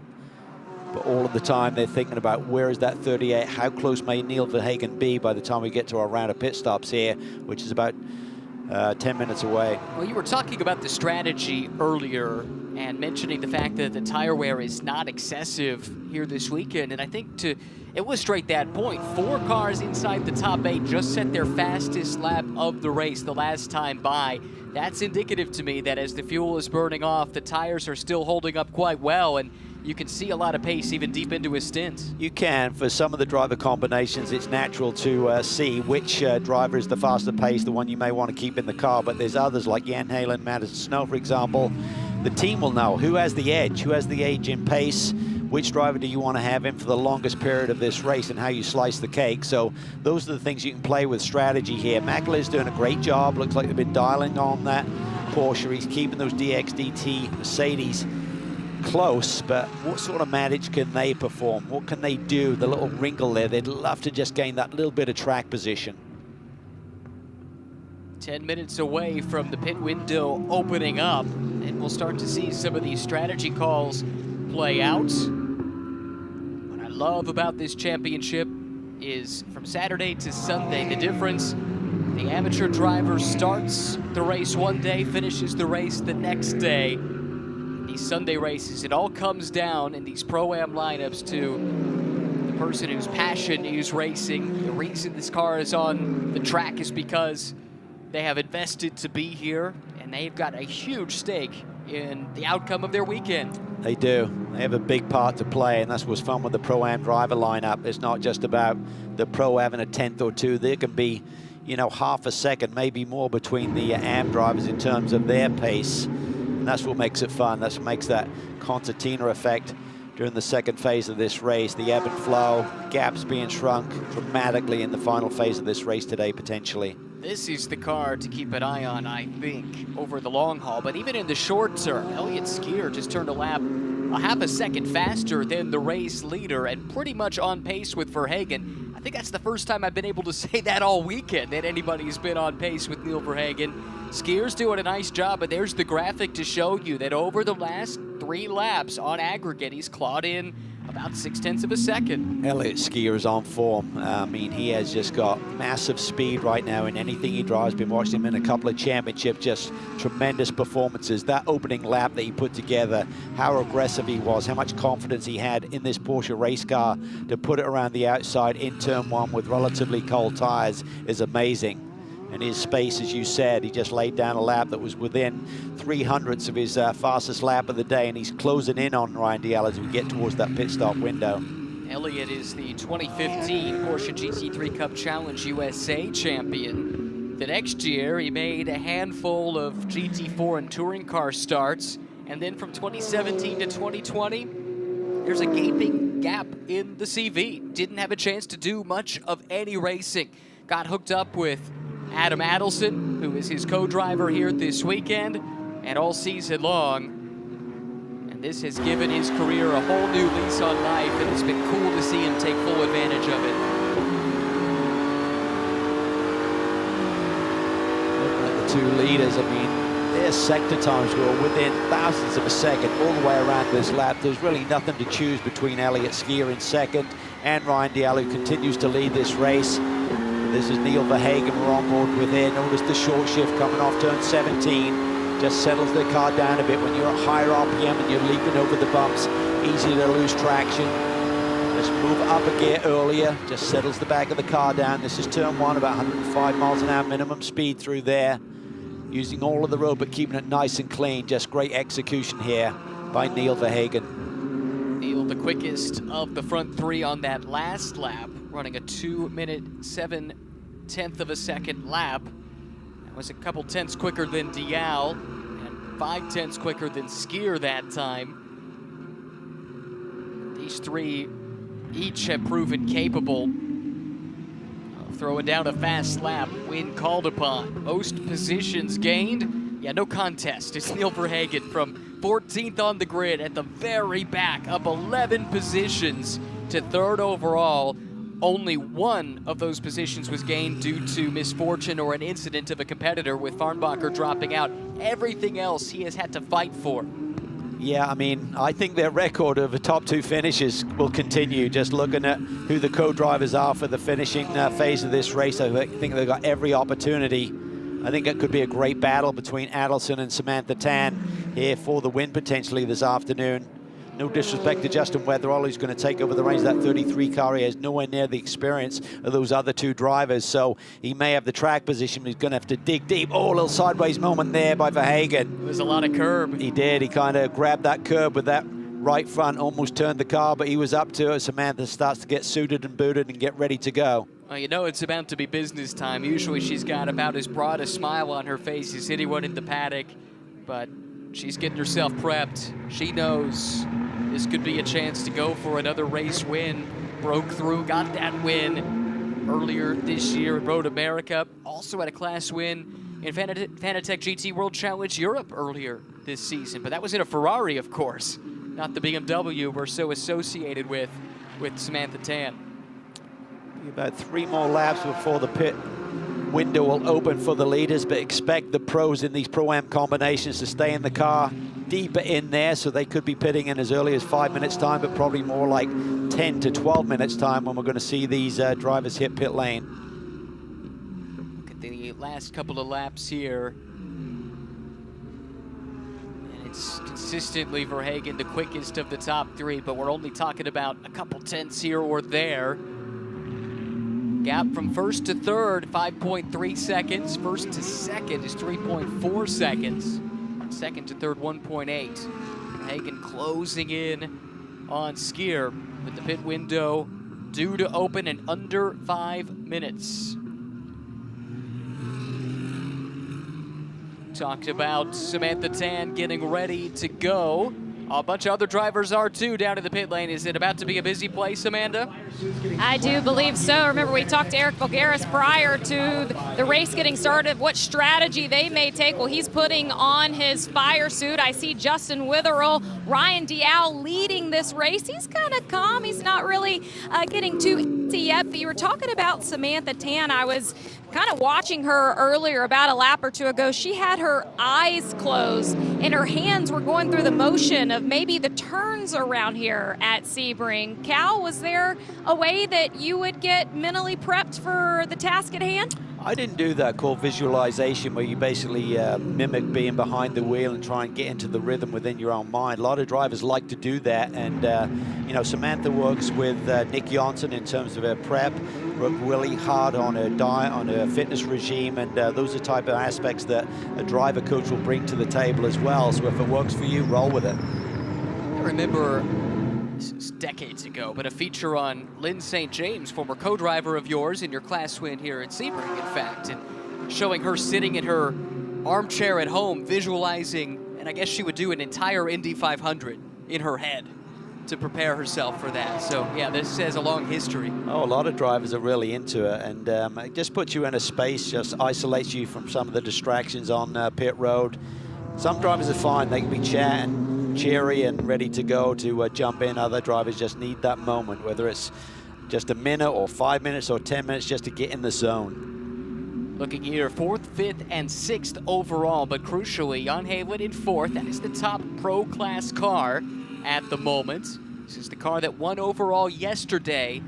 And Madison Snow, the co-driver with Jan Haywood here the last couple of weeks, showed just extreme pace, not just in the race yesterday, but in qualifying to take overall pole for race 1 by nearly 0.6 of a second. If you're looking and trying to figure out who you think might win overall, this 45 car, even though they're 12 seconds back of the leaders, this could be the car to watch for the overall win. Absolutely. That's a great point, because Madison Snow has just been fantastic. He was part, we talked about Brian Sellers, yeah. Corey Lewis sharing a victory here at the 12 Hours of Sebring. Obviously, Madison Snow was part of that driver trio as well. Pretty wild to think all 3 are here. All 3 are in different cars. But again, 3 drivers that know each other extremely well. And that's an interesting dynamic when you're teammates with someone one weekend and then you jump to a different racetrack, different championship, and you're competing against them. We see that a lot, particularly amongst the factory drivers for some of these manufacturers. This is the fastest car on the racetrack consistently, but the data shows it as well. CrowdStrike fastest lap of the race to Verhagen, and he just reset it. How about that? New race lap record, we think. In any event, certainly a new CrowdStrike fastest lap of this race, 2 minutes, 0.567, and he's got the gap to Skier down under a second now. Yeah, and he may be picking up a little bit of a draft down the straightaways as well to aid his cause. But then as you get a little bit closer, we talk about this often, Ryan, in terms of that aero wash that you get from the car in front of you through some of the high-speed corners. So that can sometimes stymie your attack on the car in front. Samantha Tan looks like she's absolutely ready to go, but we do anticipate Neil staying out there a few more laps, digging into that pit stop window. maximize the pace that they have. Samantha's doing a great job, but certainly Neil has the speed in this race car. And I mentioned this yesterday, but I'll recall it again. If you remember, towards the end of race 2 at Road America, Samantha Tan was flying, and it looked like she was going to track down the overall leaders and maybe take an overall race win. There was a late race yellow, and on the restart, that no longer was part of the equation, but she still was there to clinch the class win. All of this to say we might see a repeat of that, given the pace we've seen out of Sam this weekend. Yeah, she seemed to be up to the task. Car comes alive pretty quickly. She got roughed up there a little bit. I think it was down in turn 3 at Road America, where she lost a bit of a gap to the leaders, but nonetheless super impressive, and her confidence is growing as we see teams getting set up to go. We talked about strategy that Eric Filgueira said they may throw at that 28 machine. Maybe they're going to jump in here this time. First opportunity to make a pit stop for McAleer. Get some different tires on, see if that undercut may work. Is there a slight variance in pace by getting Filgueira out there on fresher Pirelli P0s? And maybe more importantly, out of traffic, because this whole stint, McAleer's been stuck behind the 2 DXDT Mercedes of Sellers and Lewis, the MDK Porsche at the head of this train. If you don't feel like you're going to be able to drive your way through it, you might as well pit, get out of it, cover yourself for a full course yellow. Maybe you get lucky. Plus, perhaps Filgueira's pace with clear track can help make up some ground. Solid stint here for Stephen McAleer. They know they're on the back foot. They don't have the ultimate pace in the race car this weekend for whatever reason, but feeling under the weather, really good drive. Here he comes at first opportunity. The pit window opened with 50 minutes to go. It's a 74, make that 79-second delta in the pit lane. That includes the 4-tire change and the refuel and the driver change. And it's the RS1 team from Pompano Beach, Florida that blinks first. Stephen McAleer out. Eric Filgueira will take it to the finish. Wheel orchestration here on the driver change need to be fast but smooth, no panic. It's well rehearsed at this stage of a season. Team going to work, they need a good clean stop. Everything needs to be right on the money. Release the car at the right time. Don't cut into that 1 second penalty that you are allowed. There's no joker this year. There used to be a 1 second joker you could use at 1 race per weekend, no longer in place. If you're up to a second shy of that minimum delta time, that will be multiplied by 5 in a post-race time penalty. Looked like a smooth stop. The only question is whether or not they got the timing right. We will soon find out. But Eric Filgueira heads back out onto the track. We'll look for some immediate pace to hope to use the undercut strategy to jump up a couple of positions. Amazing to think this RS1 team, it was founded only in 2015. It's not like this is a team that's been around the block a whole lot, but here, less than a decade later, and we see the battle heating up for second, they've got a chance to win a GT3 Pro Class Championship. Here comes Verhagen to the inside of Skier, and that is cut and dry. Yeah, Skier didn't even think about trying to protect that one. Just let him go, settle in, don't lose any extra ground. To Diallo leads this race. And he's going to rely on his teammate Adam Adelson to try and work some magic here, see if they can get the win. So Halen's in, confident in Madison Snow's pace, obviously, to put him on board. He stands ready to go. There's Madison. As soon as the car comes to the stop, he can come out of contact with the pit wall. And now we'll climb aboard, get a little help from Jan Halen to get buckled in, get the radio plugged in if they use a cool suit. Make sure that's all engaged correctly. This is going to be fascinating. Let's see how this plays out. This is the car that came in from, I think it was 11th with McAleer. And I'm curious what this strategy does. How many positions can they gain? Might be 1 or 2 if they do it just right. Filgueira is up to pace really quickly. His middle sector there, which is the first relevant timing that we can see, is right with the same range on relatively cold tires as his teammate. Tires do come out of the ovens and blankets, so they're not at ambient temp, but nonetheless, it takes a little bit to get them right into their prime sweet spot. Good stint from Trenton Estem. Seth Lucas takes over for MDK. They had that surprise podium yesterday when effectively the seas parted in front of them. Went from 5th to 3rd with just a couple laps to go. they've been there consistently fighting for podiums all season long with the youngest driver lineup in the paddock. We'll see how quickly Seth can get up to speed. He's got the hard-charging Eric Filgaris looming, and that will be for class position right here. So this is the 53 car that was at the head of the train when the pit sequence began. Remember, there were the two Mercedes in between McAleer. See how the two Porsches compete here.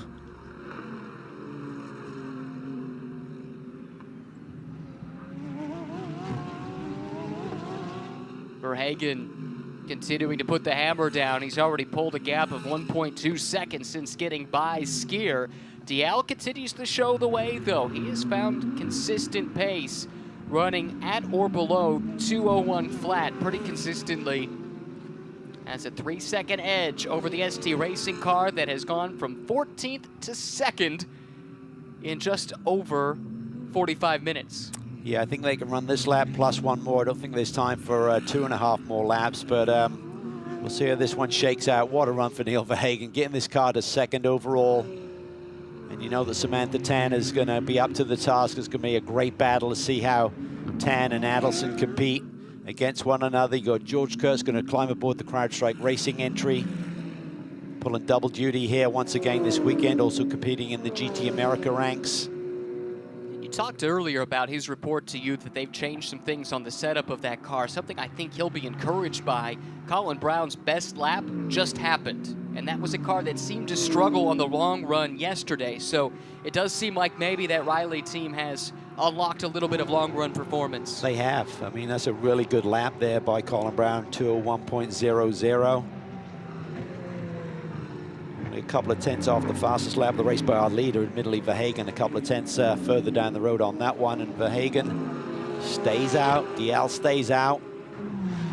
I think this will be their last lap before they hit pit lane, otherwise they're going to be outside of that time window as you're looking at. They've got to be on pit lane by the time the clock hits 40 minutes to go.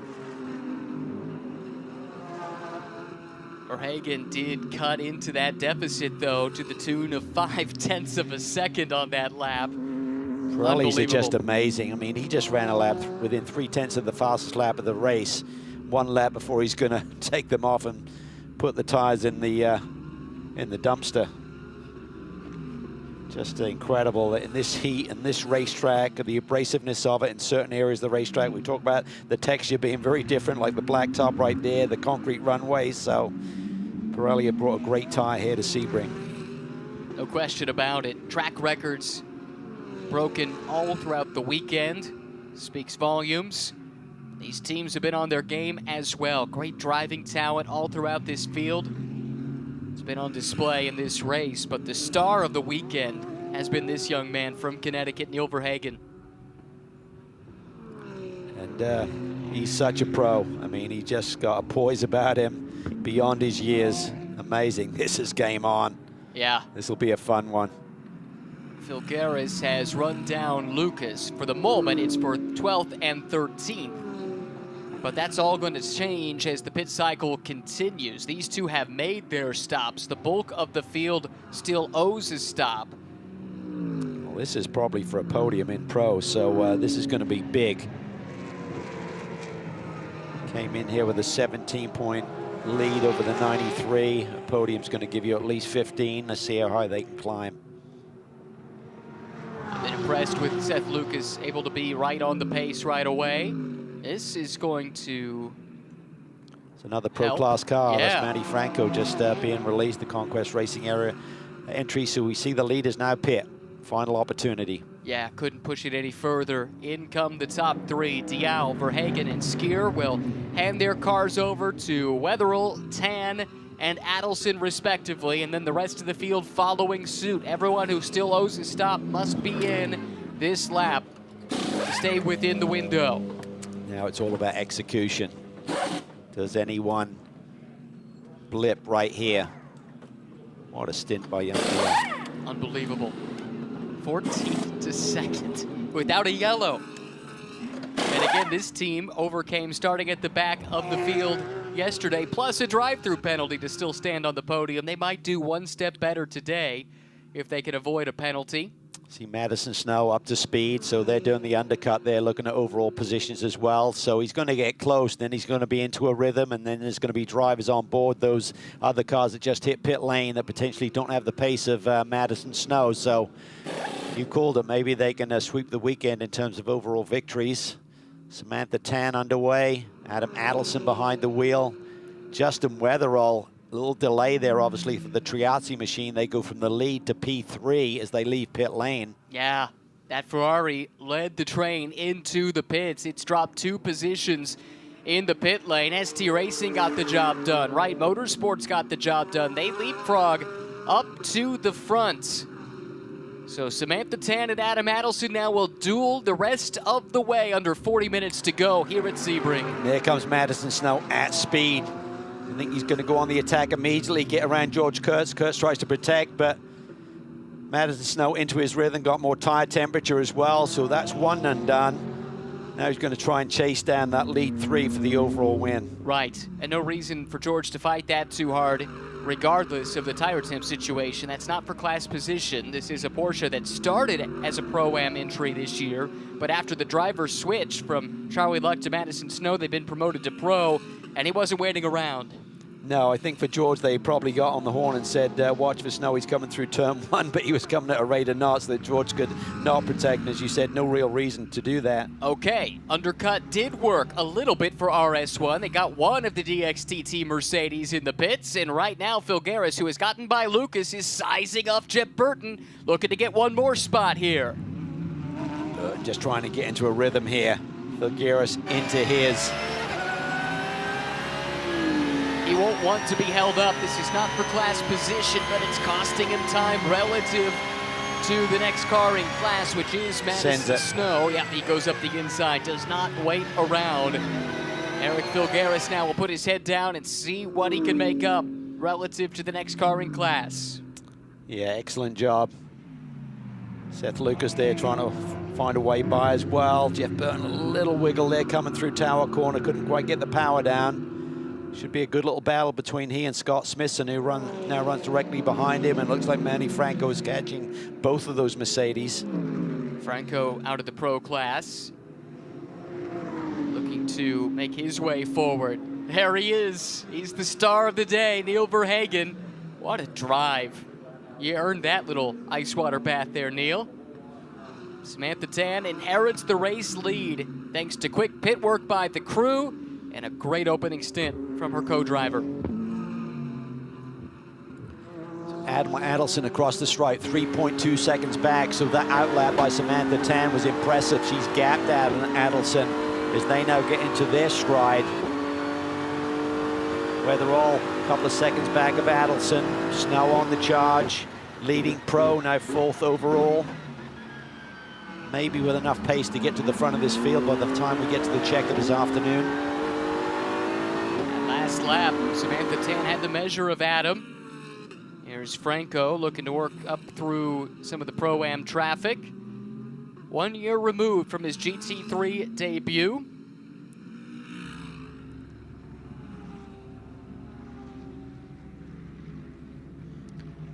Trying to go to work here, got to be patient, as you said, not a battle for position within class, but he's looking forward. He needs to clear these Mercedes, not let them be a handicap to his progress in this race here today. Yeah. Sitting in the slipstream right now.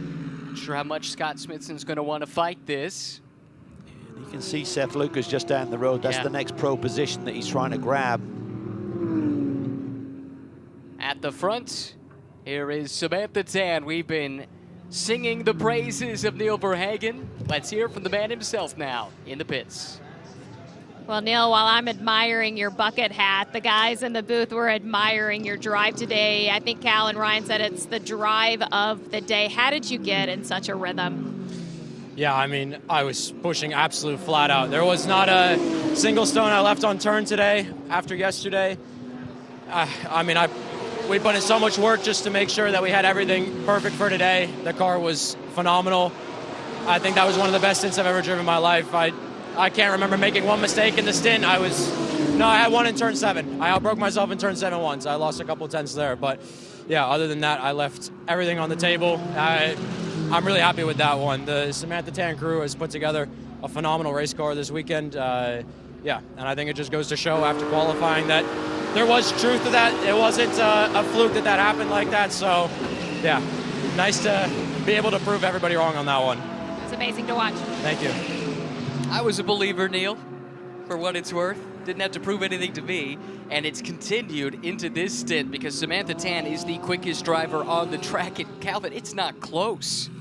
Yeah, I mean, that's really impressive for her to lay down laps in the 201 range, so she's got confidence. The car is working incredibly well. So we talked about the potential for Madison Snow to maybe catch these Pro-Am leaders and go chase the overall win. Well, right now, Samantha Tan is displaying better pace than Madison Snow, so that's not going to happen at the moment. Burton, Smithson, Franco continue to squabble. 10th, 11th, 12th overall.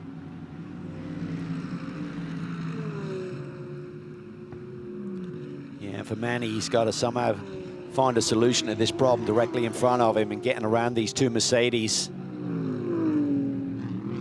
Came in at this round in the championship 5th, 45 points back, a couple of wins, as we said, sweeping the rounds at Road America.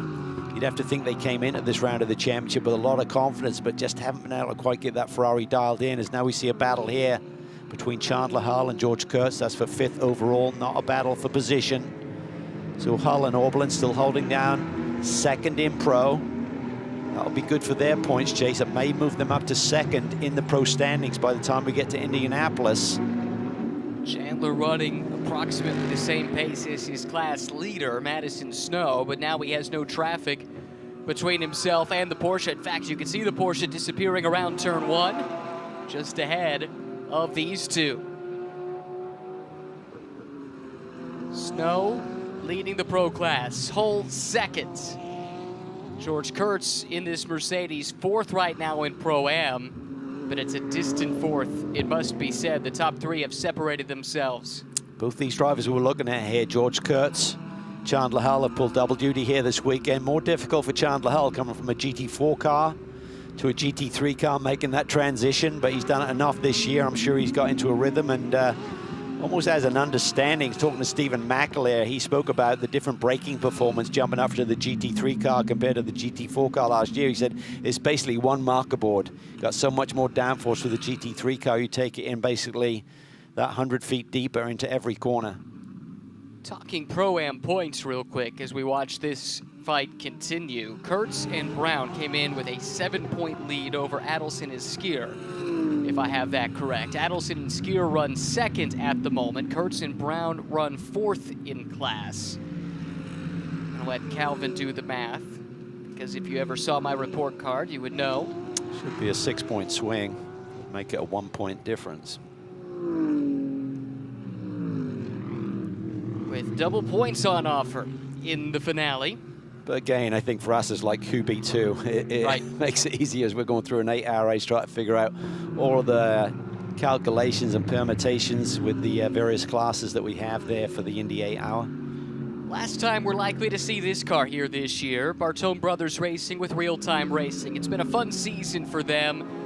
As we see here, a challenge for position, not for class, but overall, as Madison Snow has caught and passed Justin Wetherill. Chandler Hull will be next in line to take a shot at the Triarci Ferrari. But back to the Bartone story. Started as an AM class car, running unopposed, teamed with Andy Pilgrim for about half the season. Made the switch to Pro-Am a few rounds ago. And it's been a season of learning. First year in GT3s for Bartone. The pace has been pretty good. There have been ups and downs with the racecraft, and it appears they're headed off to Europe next year to pursue a GT3 program across the pond. It's been fun to have Anthony in the paddock, though. I love his personality. I love the way he goes about his racing, takes it very seriously, under the mentorship of the legend Andy Pilgrim. Andy steps aside from the race seat this year, middle of the year, and allowed Adam Christodoulou, who has a lot more seat time with these Mercedes AMG cars, to come in and maybe take Anthony to the next level. Great livery on the car. Great to see real-time back as well. In our paddock, so much history there. Understand they're working on a program to remain in the paddock next year, but it would look different than this one this season. But I echo your sentiments. Anthony's been a great addition, and to have a family with the racing legacy like the Bartones, of course, that's all in straight line drag racing until now, but it's definitely cool to see that crossover. Fights breaking out everywhere we look. Here's Phil Garris. He continues his charge up through the pack. Got around Derek DeBoer. That's for 7th overall. Derek DeBoer next will have to deal with Seth Lucas, who actually, I have to say, is doing a pretty good job keeping pace there with Eric Filgaris. Neither of them have much experience, but although Eric is new to GT3 racing, he's been around the racing game quite a bit longer than young Seth Lucas. His two teammates once again. We talked about Skier and Jan Halen going at it. Now we've got Adam Adelson, Madison Snow. See what the directive is from the pit box. Adelson's 2nd in Pro-Am. Madison Snow continues to lead Pro. Margin back to Chandler Hull's about 5 seconds. He hasn't really taken off like I expected him to compared to his pace here yesterday. Now Adelson just opens up the door. Madison didn't commit until he was sure that that door was going to stay open. Very embarrassing when you hit your teammate and you have some miscommunication there, so they sorted that one out nicely. Oh, surely you never did that, Cal. Yes, on more than one occasion. It's not pretty going to dinner in the evening. So he's done a really nice job. Really impressed with Justin Weatherall here. We talked about him not having the experience of some of the other drivers in his class. Didn't have a great pit stop, dropped to 3rd immediately, but he's hanging on to that 3rd in Pro-Am. And his pace has been very similar to Adelson, so I think that's really a nice show for him. And it sounds like the story on the pit stop was having trouble getting the doors shut. I guess that was the delay for the Tree RC team. Well, that's definitely a tough pill to swallow. Let's look back here at how this pass played out. See the blinkers on. I think this was pretty well orchestrated. Yep. I think that's giving him the signal in more ways than one. That's what teammates are all about, or should be at least. It's probably easier if it's done via the radio. I mean, sometimes they have the team cars actually linked together, but different class. I'm not sure if there's a case there, but just get the pit box working together and just say, okay, Adam, let him bite in this turn. Make sure you get the affirmative from both drivers so they're aware of what you're doing. But Adam was trying to make it obvious for Madison to get through and maybe chase after the overall leader, Samantha Tan. I'm not sure that's really high on the agenda. Just getting another class win would probably be suffice, and sweeping the class wins for the weekend. Cal, even if it is on the agenda, I don't know if it's going to happen. Samantha Tan has been the quickest car on track just about every lap since she took over. We'll have a better sense for what Madison could do now that he is clear, and he basically matched her 10th for 10th despite the fact he was making that overtake. So he might have a little pace left in hand, but it's a nearly 12-second deficit. So you don't get paid any extra to win overall, I don't suspect. I don't think there's any reason to risk the car if you're Madison Snow. I think for Adelson, he's got to get a hurry on here, because Justin Weatherall is keeping him within range, and that's just going to build Justin's confidence here in that Ferrari. Yeah, you see the gap. Across the stripe last time, it was just under 2 seconds. And I know that Adelson let his teammate through, but Weatherall cut 0.8 of a second out of that gap in the battle for 2nd in Pro-Am and 3rd overall. Best finish on the season for Weatherall and Dial. 3rd at VIR, race 1 there. They did win at VIR last year in class. Showed quite a bit of promise en route to 5th in the championship. This year has not gone their way, though. Haven't done a lot of testing. Spoke to Ryan about that. He said it's tough. You know, we missed Road America, so for Justin Weatherall, he hasn't driven the car since VIR. With no testing, when you don't have that wealth of experience behind you, Ryan, that makes it tough.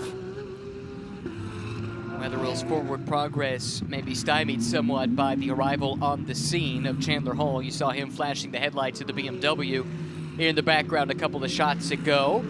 DXDT Racing teammates continue to duel, Jeff Burton and Scott Smithson, and behind them, Anthony Bartone is giving chase. His driver and life coach, Andy Pilgrim, is with Amanda. Well, Mom is the word, as if we'll see this team at the Indy 8 Hour, so I didn't want to miss the chance of talking to Andy Pilgrim about Anthony Bartone, and we hear you guys may be heading overseas next season. So what can you tell us? You look at Anthony from Sonoma until now. What will this season mean to his career? Well, honestly, this has been huge because we got him in a GT3 car. You know, 2 years is when it started, the journey started, if you like, when Anthony came to see me. And obviously, I've known his dad for a long, long, long time. But this year's just been a huge growing year. The last 2 years has been a growing 2 years. And he's doing a great job in the sense that he's really learning like a sponge. And he's putting into practice a lot of things that we tell him. We did some fun racing together in GT4 and GT3, and then thought Pro-Am would be a great way for him to learn some more with a pro driver, and Adam came in. So it's just been a year that's been moving on and on and on so quickly, but it's just culminating in now. We thought, how can we do some more driving? How can we expand his knowledge base? And we thought Europe and Asia with SRO would be the way to go, and that's what we're looking at. Andy, it's been great seeing you around the paddock, too. We wish you guys well. Thank you so much. Thank you. One of the nicest guys you'll meet. Great racer. Great brand ambassador for the Corvette racing team for many years. And what a perfect person to pick for the Bartone family to teach young Anthony as might be the correct pronunciation of his name based on what Andy said right there. So it's been a fun year, fun to watch. We'll miss him, but maybe we'll see him back here in years to come. Andy, of course, a former champion in this paddock with Cadillac Racing. 5 times stood on the podium at the 24 Hours of Le Mans. A wealth of experience to draw from. Manny Franco has caught Derek DeBoer. This is for 9th and 10th overall. Manny Franco trying to recover. This has been a trying weekend, I think it's safe to say, for this Conquest team. Had to come into here with high expectations, given how well it went a season ago. Exactly. I think if he can get around Derek DeBoer, Chandler Hull, that's an overall, so Hull's been up on the wheel. I mean, Snow's got good pace, but Chandler's pace is similar. He's done a really solid job here. I think he'll be happy with this weekend. He's really raised his game here over the last couple of weekends at Road America, and this one has been 2 really strong weekends for the Bimmerwell crew, for Chandler and for Bill Oberlin as well.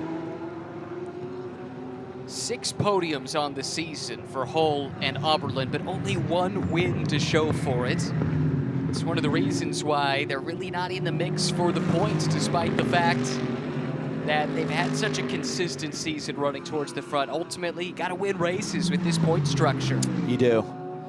And they had a couple of big results that went away from them. So I think they're frustrated a little bit, but it gives them a lot of promise and hope. Maybe they'll be back next year. I think if they came back and could erase some of those little problems and technical difficulties and the odd mistake, they could genuinely be championship contenders in the pro class. Well, let's give a call to Jeff Burton here. He has run down Derek DeBoer. This is for class position within Pro-Am. I believe this would be for 5th. Derek DeBoer's had a really strong season. He's got a chance to finish 3rd, a realistic chance at 3rd in points, maybe higher if a couple things break their way and they have a great Indy 8 Hour. Maybe not the best of weekends here at Sebring. And right now coming under a lot of pressure from Jeff Burton and DXDT. And Jeff's driven away from Scott Smithson here over the last few laps. That's the 2nd Mercedes in the shot. Flashing his lights there, trying to distract Derek DeBoer. And you talked about Derek's position, came in at this championship round 1 point behind Samantha after Tan and Verhagen had that podium run here yesterday. The problem for Derek is that Samantha Tan looks like she's going to maybe win this race. That'll make the deficit even bigger heading to the final race of the season, but they'll be within shouting range, so the 38 car has problems. They could maybe leapfrog Derek back up into the top 3. Snow has been chipping away at Samantha, but it's only been a 10th here or there. Nothing that's going to make a difference. Similar story with Hull and Snow. They've been trading laps back and forth, but not enough to make any kind of major imprint on that race at the front of the field. So we'll keep our focus here. 10th, 11th, 12th overall. This is 5th, 6th, and 7th in Pro-Am. Franco has gotten around Derek. Now he's given chase after Seth Lucas, so the next car in front of Manny Franco is for position, but he's now got a little bit of work to do. I think they're about 7 seconds apart on the last lap, and that's now up to 11, so I'm not sure if that's feasible, even if the Ferrari has pace. Back on the headlight flasher button, doing what he can to fill up the mirrors of Derek DeBoer in that Aston Martin. This is a battle for the top 5. Smiths and Burton, you spent so much time together under the awning in the motorhomes on the course of a weekend, and now you're out there together. It can be fun, but it can be frustrating as well if it goes wrong. Let's see how it develops. Talked about the Pro-Am point situation. How this battle unfolds will have an impact at least a little bit further down in the order. Derek trying to hang on to third. He came into the weekend third in points. Right now, Samantha Tan has taken a firm grasp of that. Look how close it is between first and second. Brown and Kurtz, but only barely, with Adelson and Skier having themselves a pretty good day. Yeah, it's wild. You can run a full championship season and be so close together. Everyone has this tale of woe, right? I mean, both those cars had DNFs at Road America. So if either one of them hadn't had it, that would be a much bigger margin as we head to the final round of the championship. But that's why they call it a championship. It's not one event, it's not one weekend, it's a complete season.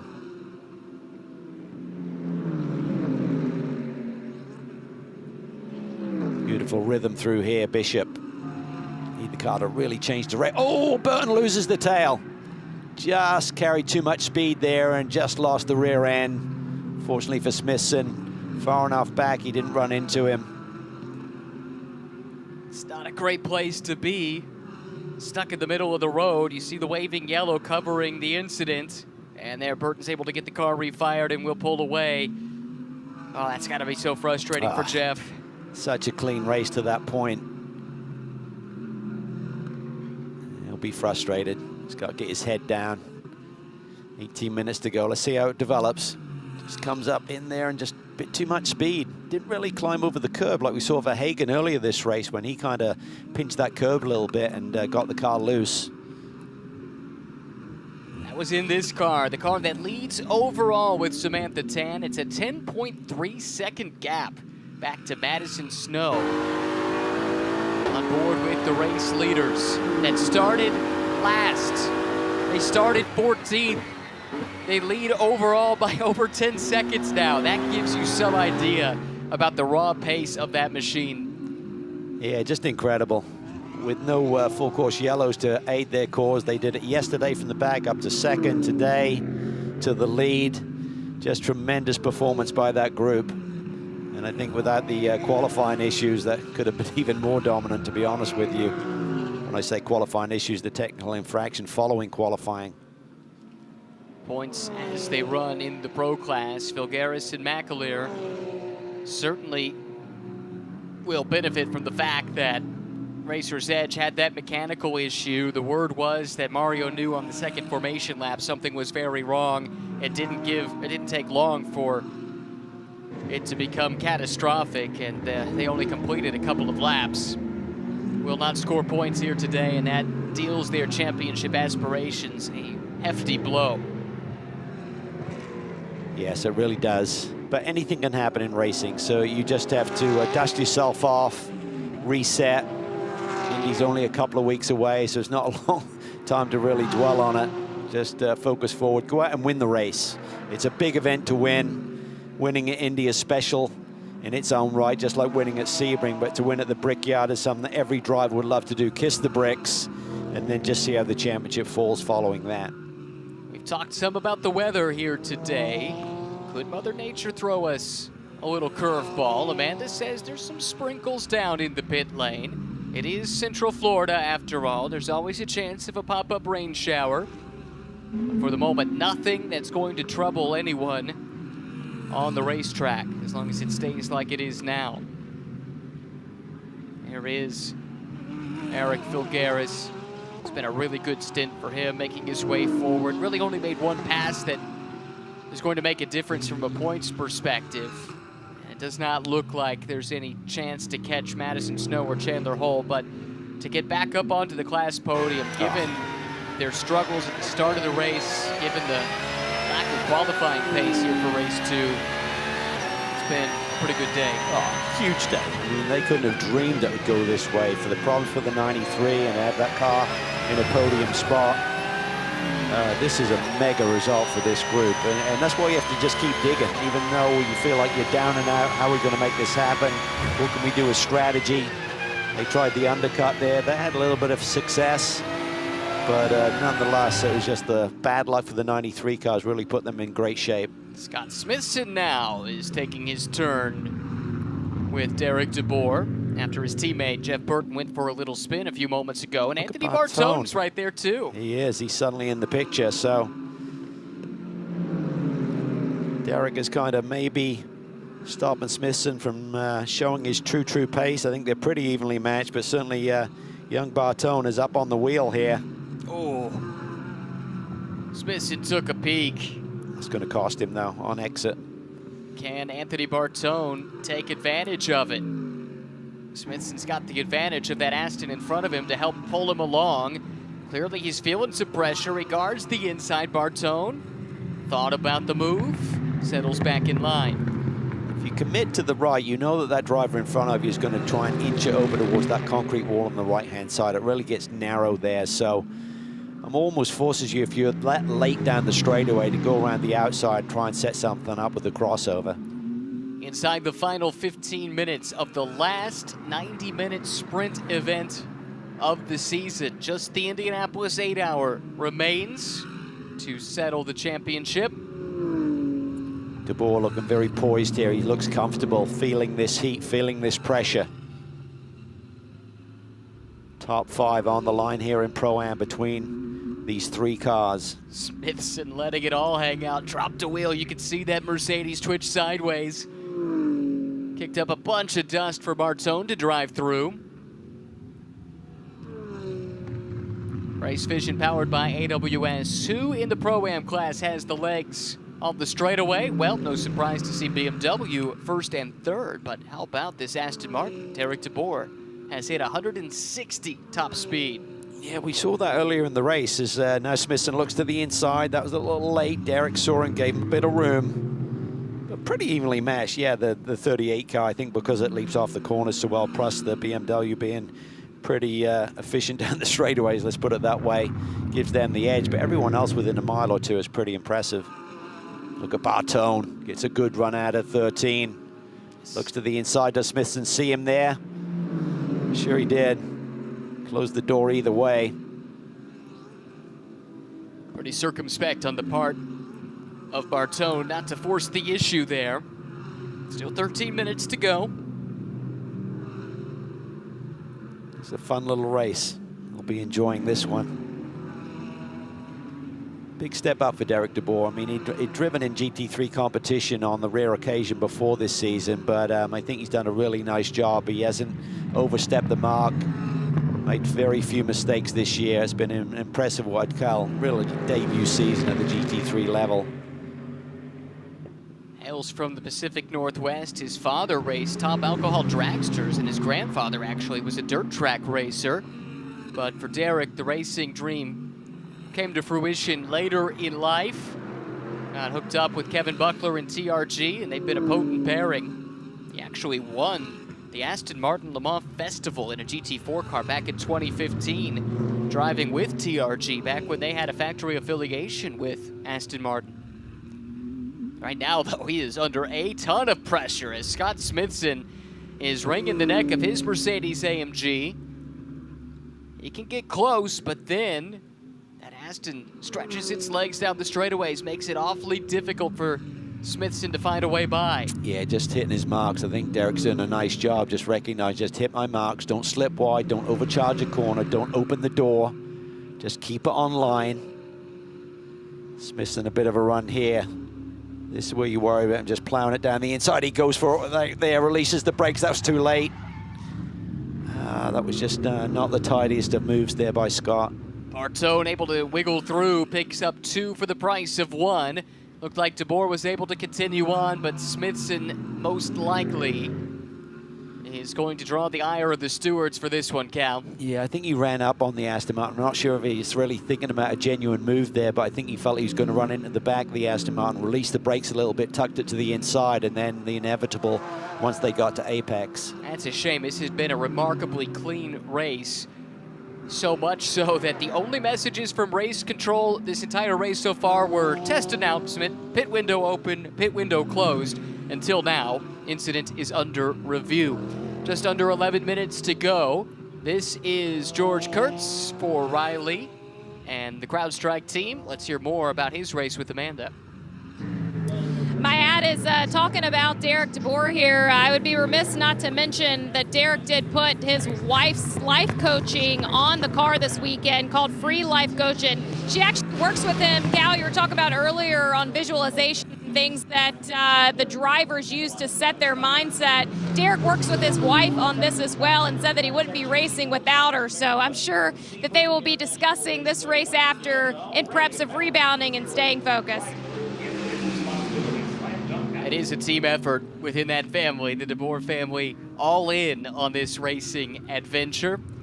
Unsurprisingly, the justice has been meted out, and it has been swift. Drive-through penalty, incident responsibility for the 08 of Smithson for that contact with Derek DeBoer inside the final 10 minutes. Yeah, unfortunate. It was a nice little battle. It had gone on for a long, long time. And again, I think he just ran up on him and just misjudged his braking. They had to flick it to the inside, nowhere to go with it. So he'll be apologetic, I would feel, and it's going to cost him dearly coming down pit lane as Samantha Tan continues to lead by a healthy margin. Just been super consistent. Snow's cutting into that margin a little bit, but no fuss anyway. It's all about the Pro-Am victory, I think, for Samantha Tan. This is the car that holds the CrowdStrike fastest lap of the race. Neil Verhagen in his stint at a 2-minute .567. Sam's not been too far off of that. She was running low 201s early in her stint. It's fallen off now into the mid 202s, but quite frankly, why push it at this point? She's got a healthy margin over second overall, a massive gap back to second in class, something like 26 seconds. So there is no reason to take any undue risk. Yeah, they're going to go to Indy with a lot of confidence. See what they can come up with there. Get the 50-point score there. That's going to shake up the points a little bit. What a second half of the year they put together. Since we're on board with Sam Tan, we sit back, watch and listen. She makes her way around Sebring.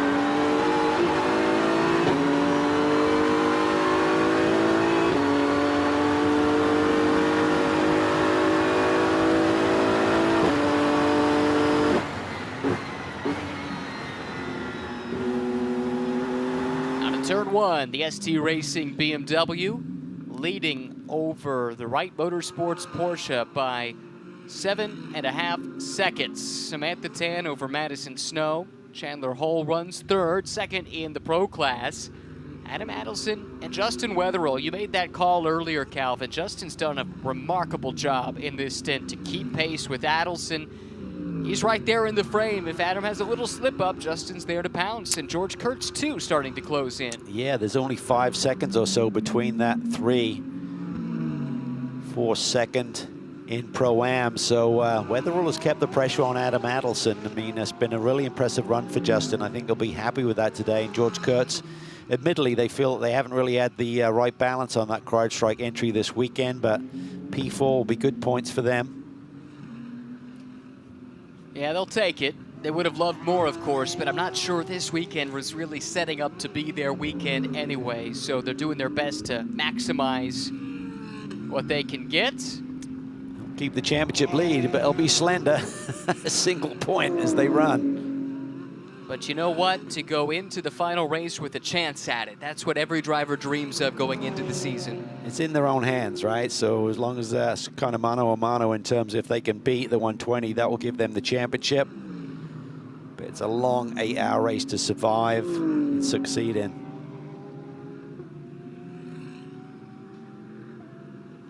Second weekend with this team for Madison Snow. There's Jan Halen, who started the car.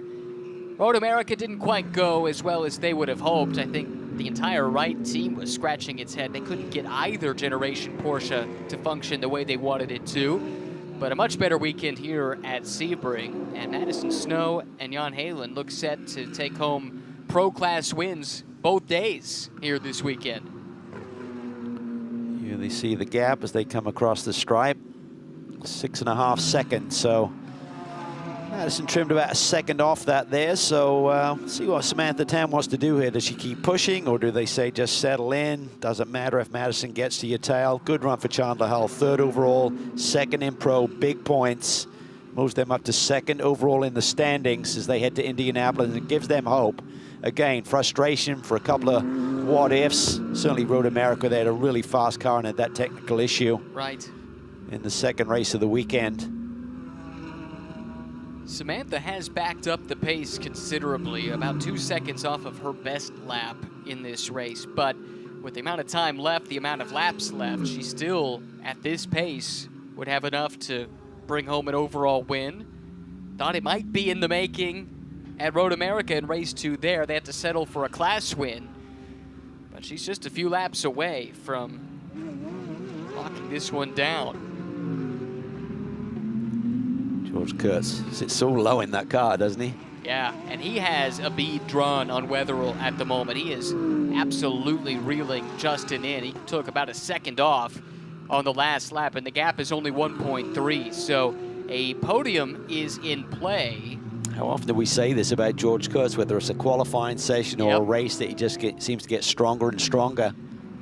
That's why it was surprising to see them struggle towards the end of stints yesterday. And you made the point earlier that you had heard from George, and they said they threw some things at this car setup-wise. And you noted that Collins' car was really quick towards the end, setting his fastest laps in the last couple of laps of his stint there. So we would assume that balance remains with George right now. So Justin's got to dig deep here, hang on to that podium spot. He would love to stand on the podium here at Sebring, but George Kurtz is going to work him over here in the last couple of laps. I believe we're looking at 2 laps to go. Samantha just tripped the starting beacon. 2:02.6 her last lap, so she picked up the pace again. Basically matched Madison Snow, in fact, on that last lap, so no peril there as far as the overall lead is concerned. I think the battle that is brewing is right here. Justin Wetherill, can he hang on for another podium? Or can George Kurtz run him down and take it away? Jeff Spagel's machine is looking pretty good. See if he can enjoy some donuts afterwards. This would only be their 2nd podium result of the season. Other than that 3rd place at VIR, their best finish on the season has been a couple of 6ths. New livery has maybe brought them some fresh luck. It does look sharp. Don't usually see blue on a Ferrari, but when you do, I do have to say, I like it. Not sure there is a bad color on a Ferrari. You make a solid point. Here is Kurtz, though. You can see the gap coming down. Oh, yeah, that was massive. Good section of the track for this Mercedes, it would appear. Up against the brand new offering from Maranello in this Ferrari 296, built with some help from Orica. After so many years with Michelotto doing the development right, work. Does it? A French company building. Maybe Ferrari. that explains the color scheme on this car, right? That's French colors there. Someone told me that. I'm like, no, there's no way. It is accurate. And it's a beautiful machine. I mean, that is a real piece of engineering art. Speaking of art, the art of Vincent van Gogh on the ST racing car, as it has been for many, many years. And the white flag waves for Samantha Tan, who is now just 3.7 miles away from her first overall win in Fanatec GT World Challenge America, powered by AWS. That's the team looking on. It'll be just her second win in this series. She does have a few GT3 wins on the resume in a couple different championships around the world. Adam Adelson crosses the line. He sees the white flag, and the fight behind him is now on. George Kurtz knows if he wants to get on the podium, he's got one lap to get it done. Big time. Big picture thinking as well, George. Got to think about that championship. Don't throw it all away here. Don't want to be on the side of the road. They score points here today, but this is crucial. Can Justin Weatherall withstand this pressure from George Kurtz on this final lap?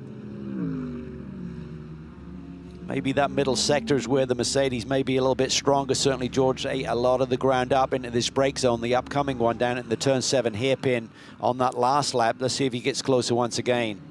Weatherall's feeling the pressure. He's not showing it.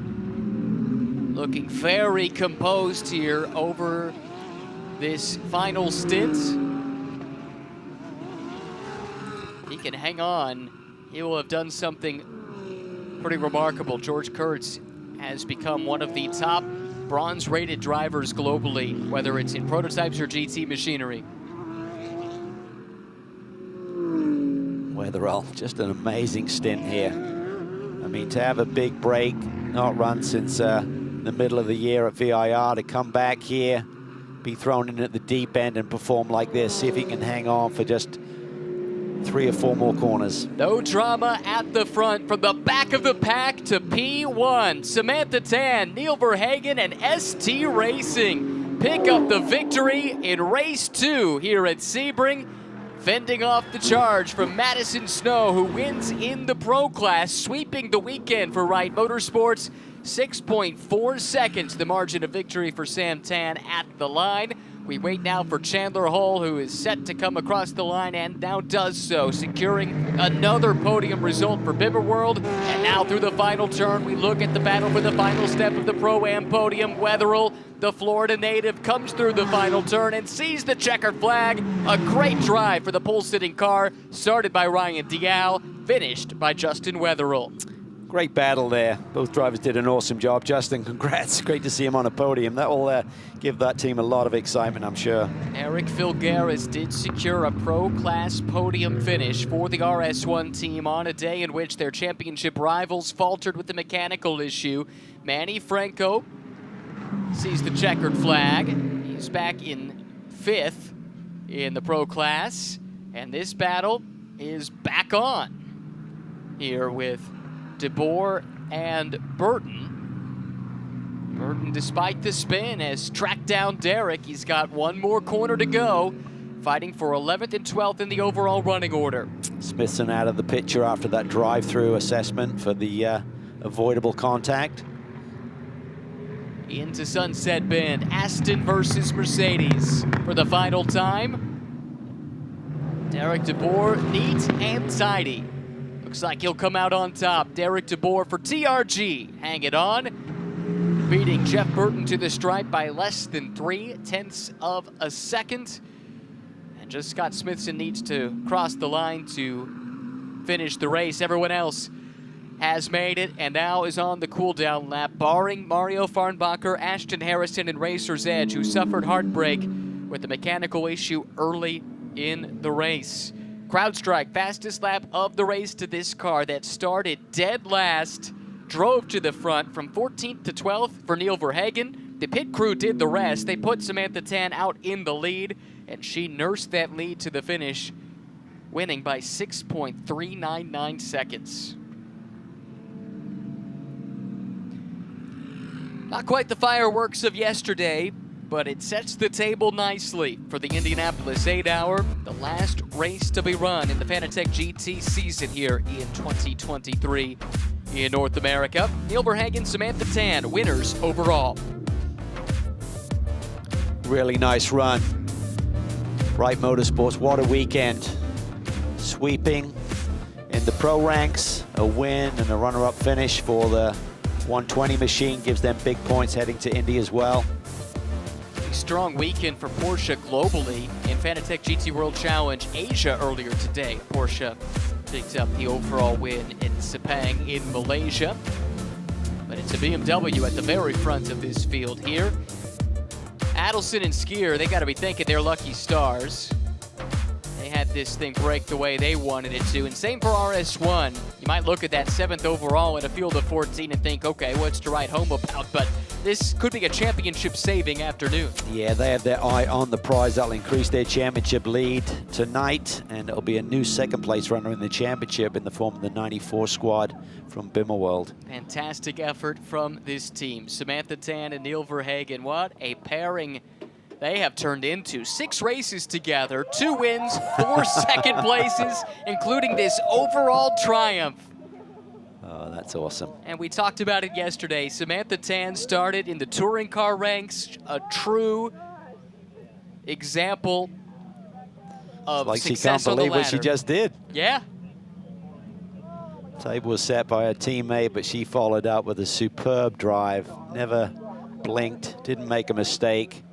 And just as we were talking about, oh, Madison Snow will just go on the charge and run her down. Nope. Didn't happen. That became clear pretty quickly. I mean, her first few flying laps, you could tell she had the pace to hang on for the overall win. We saw Neil Verhagen there to congratulate her. Let's go ahead and hear from our overall winners in Victory Circle. But while Samantha is working on getting her helmet off, Neil Verhagen joins us again in over here with the bucket hat on. There it is, replica of the car. And Neil, goodness gracious, you called it the best drive of your life. When you think of the combination between you two, how much momentum does this send into Indy? Yeah, I mean, I think this is a pretty statement weekend here. I think this was for sure one of the best weekends that we've put together in the series so far. You know, my 3rd weekend only with the team, and it seems to only be getting stronger and stronger every weekend. We had a great run in Virginia to begin with. It started to gel really well in Road America, and we've just been putting the pieces of the puzzle together here, and it's been, I mean, I don't think that we could have hoped for a better day today, so thank you. Samantha Tan. I saw you sitting in that race car and taking a little bit of a moment for yourself. I think it's rather fitting you get to see the checkered flag and the overall win for this team. When you look at your development as a driver to this moment right now, he said this was the best stint of his career. Where does this one rank for you?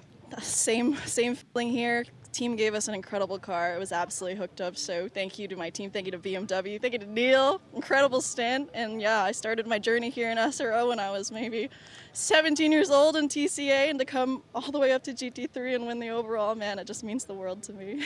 Congratulations, guys. Quite the journey. Not many that have completed that journey. Michael Cooper comes to mind that have had success at each level. Really remarkable to see the racer that Samantha has turned into. She's usually been quick throughout her career, but she's a racer. Yeah, I think before she could get intimidated in certain situations, but she got thrown in at the deep end and immediately just got up on the wheel. When she started cutting her first laps, it's like, wow, that is something else. It was on display today, that's for sure. Well, the sweep of the weekend in the pro class for Wright Motorsports, Amanda. Well, he tried to avoid us for the interview yesterday, but since he drove the car over here, he had to stand right here for it. But Madison, just a reflection on the weekend. You come off of Road America. This team just came together here at Sebring. What will be the defining moment of this effort today? I mean, it was a good weekend. I think the whole team, the strategy, not doing anything wrong, just hitting all our marks, doing good pit stops. That's what got us here. Jan, you guys are putting a little energy into this pro class and go into Indianapolis. It could be some championship spoiling there for others. Well, we're just working on ourselves. We're hoping good result here this weekend. Thanks to Madison's good work here. But yeah, hopefully we can carry that momentum forward into Indy, and hopefully there'll be a little change in BOP as well, so we can really compete with some of the other cars on the grid. Congratulations on the double wins, guys. Fantastic effort for Wright Motorsports. You look at 4 opportunities to win races, 2 cars in 2 different classes, 2 races each. They win 3 times, Amazing. And I think second in the other car here today. So pretty awesome stuff. Yeah, I think John Wright will be a happy camper there tonight. And for Jan, he can jump in his car and head home tonight. He only lives a couple hours from here up in the Tampa area. He'll be enjoying that one, that's for sure.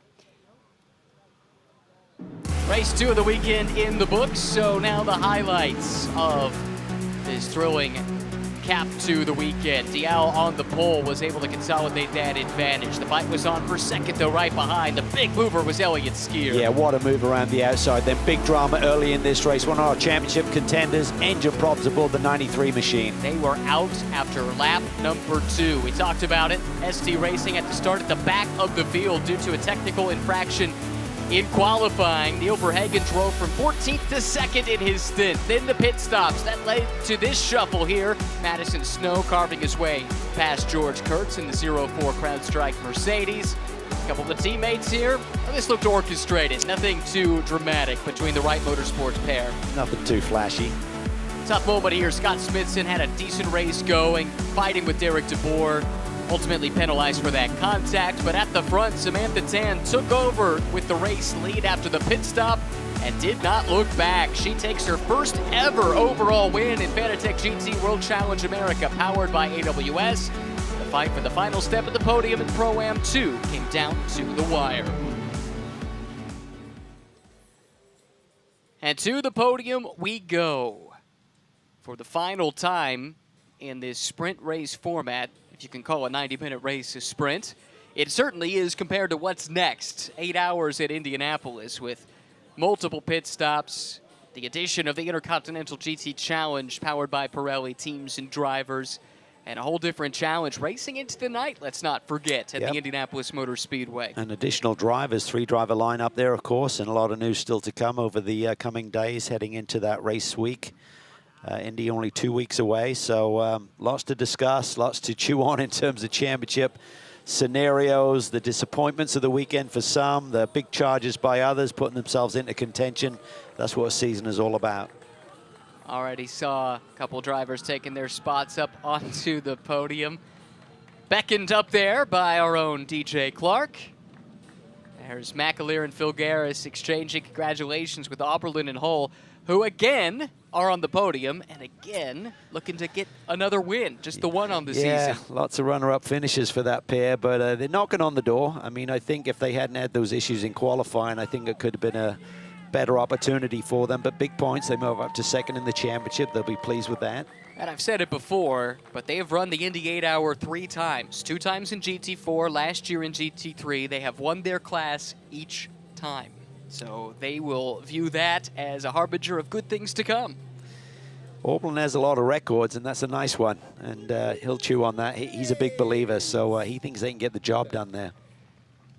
And in the center of the picture, your winners in the Pro Class for the second consecutive day, Jan Halen and Madison Snow, fulfilling, frankly, what we expected they were capable of when this pairing was announced going into Road America.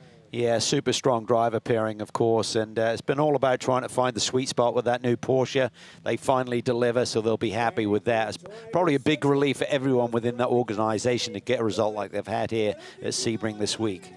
And now the champagne celebration, which always is a bit more vigorous on a Sunday when you don't have to worry about racing the next day, and you've got time to launder that driver's suit before you have to pull it back on again. And drink a bit more of the champagne. Pro Class points coming your way here shortly. After a busy weekend of racing at Sebring International Raceway, it is still Filgaris and McAleer up 30 points on now the Bimmer World pairing of Hull and Oberlin. They really were big-time beneficiaries of the misfortune for Harrison and Farnbacher, who now fall 32 points out of the championship But to put lead. that in perspective, if Hull and Oberlin should win at Indy, that would mean that Filgaris and McAleer would have to be on the podium because double points there. So first to third is a 30-point swing. Something to keep in mind. Certainly still a lot in play with the 8 hour to come. Trenton Estep and Seth Lucas lurking. They're not too far back. They could make a play for second place with a decent run at Indianapolis. Yeah, lots to play for. It's going to give everyone a lot of hope there. So what a day, though, for this team, the 28 team. They didn't expect this, rolling off the grid to extend that lead. An amazing result. Find themselves in the most enviable position going into the finale with a sizable but not insurmountable lead in the points. Big smiles on the faces of Justin Wetherill and Ryan Dial. This is the car that started on the overall pole And Justin Wetherill might have had the best stint of his GT3 racing career there to hold off George Kurtz for the final step of the podium. Yeah, really solid. He kept Adam Adelson honest there because I thought Adelson would kind of escape his clutch, but great job by Justin. Really nice weekend for him. On the right-hand side, what about that opening stint from Elliott Skier? As much as we talked about Neil Verhagen, and he deserved it, Skier's opening couple of laps were stunning. That first corner was putting all on the line. Total commitment. And you can hear how popular this result is. Samantha Tan, Neil Verhagen, top of the box, not just in Pro-Am, but overall. Yeah, just the speed of that BMW was just something to behold here at Sebring this weekend. Had a great run yesterday, go one better today. Great job by everyone in that organization. I'm having a hard time remembering a run of form. Well, I take that back. K-Pax did have some runs like what we're seeing from Sam and Verhagen over the last couple of seasons. But to be able to be mentioned in the same breath is what K-Pax has done in this championship the last handful of years. These last 6 races for ST Racing have been stunning. Yeah, I mean, and the competition level is high, right? So for Neil Verhagen, yes, he knows the car well, but to come in and gel and get the chemistry so quick, work with the team, seems like they got the car more dialed in. They've found the magic sauce, so to speak. So been an amazing run. I mean, to come in and not finish outside the top 2, let alone a podium, is just ridiculous. Well, and think about this too. Yes, he's an American, but he really doesn't know the American tracks that well. That's He's right. spent most of his career racing in Europe. Pro-Am points now. Next on the docket, look how tight it is. Kurtz and Brown. That pass, if Brown had been, or Kurtz rather, had been able to make it there at the end, that would have given him just that little bit more breathing room. But basically, it's who finishes ahead of who in Indianapolis is going to settle this title. Wouldn't have made a ton of difference because you got double points on hand, so you'd have to go pretty deep down the field before you'd be talking about a single point difference. But even so, it's game on. I mean, what a championship we're seeing here. And Samantha Tan now has pretty firm control over 3rd place in the points. It wasn't that long ago when she wasn't at all in that conversation, but now she leapfrogs Derek DeBoer and has an 18-point buffer. And only 28 points out of the lead as well, so with double points, everything to play for. Without a doubt, what a run for her and ST Racing. Derek DeBoer still a pretty strong season. They've got high expectations at Indy, and if they do get VHC, Valentin Hasseklo back, remember he had some really good runs in Pirelli GT4 America and a one-off with the late Paul Terry at Indianapolis a couple of years ago. Yeah, he's the real deal as well. He's been sensational on his form here in North America of late. There is the award to Neil Verhagen, CrowdStrike fastest lap of the race for the Connecticut native. Throws the hat into the fans. A lucky souvenir for someone. As we wrap up our race weekend here in Sebring. Join us in 2 weeks' time as we put a bow on the championship at the famed Brickyard.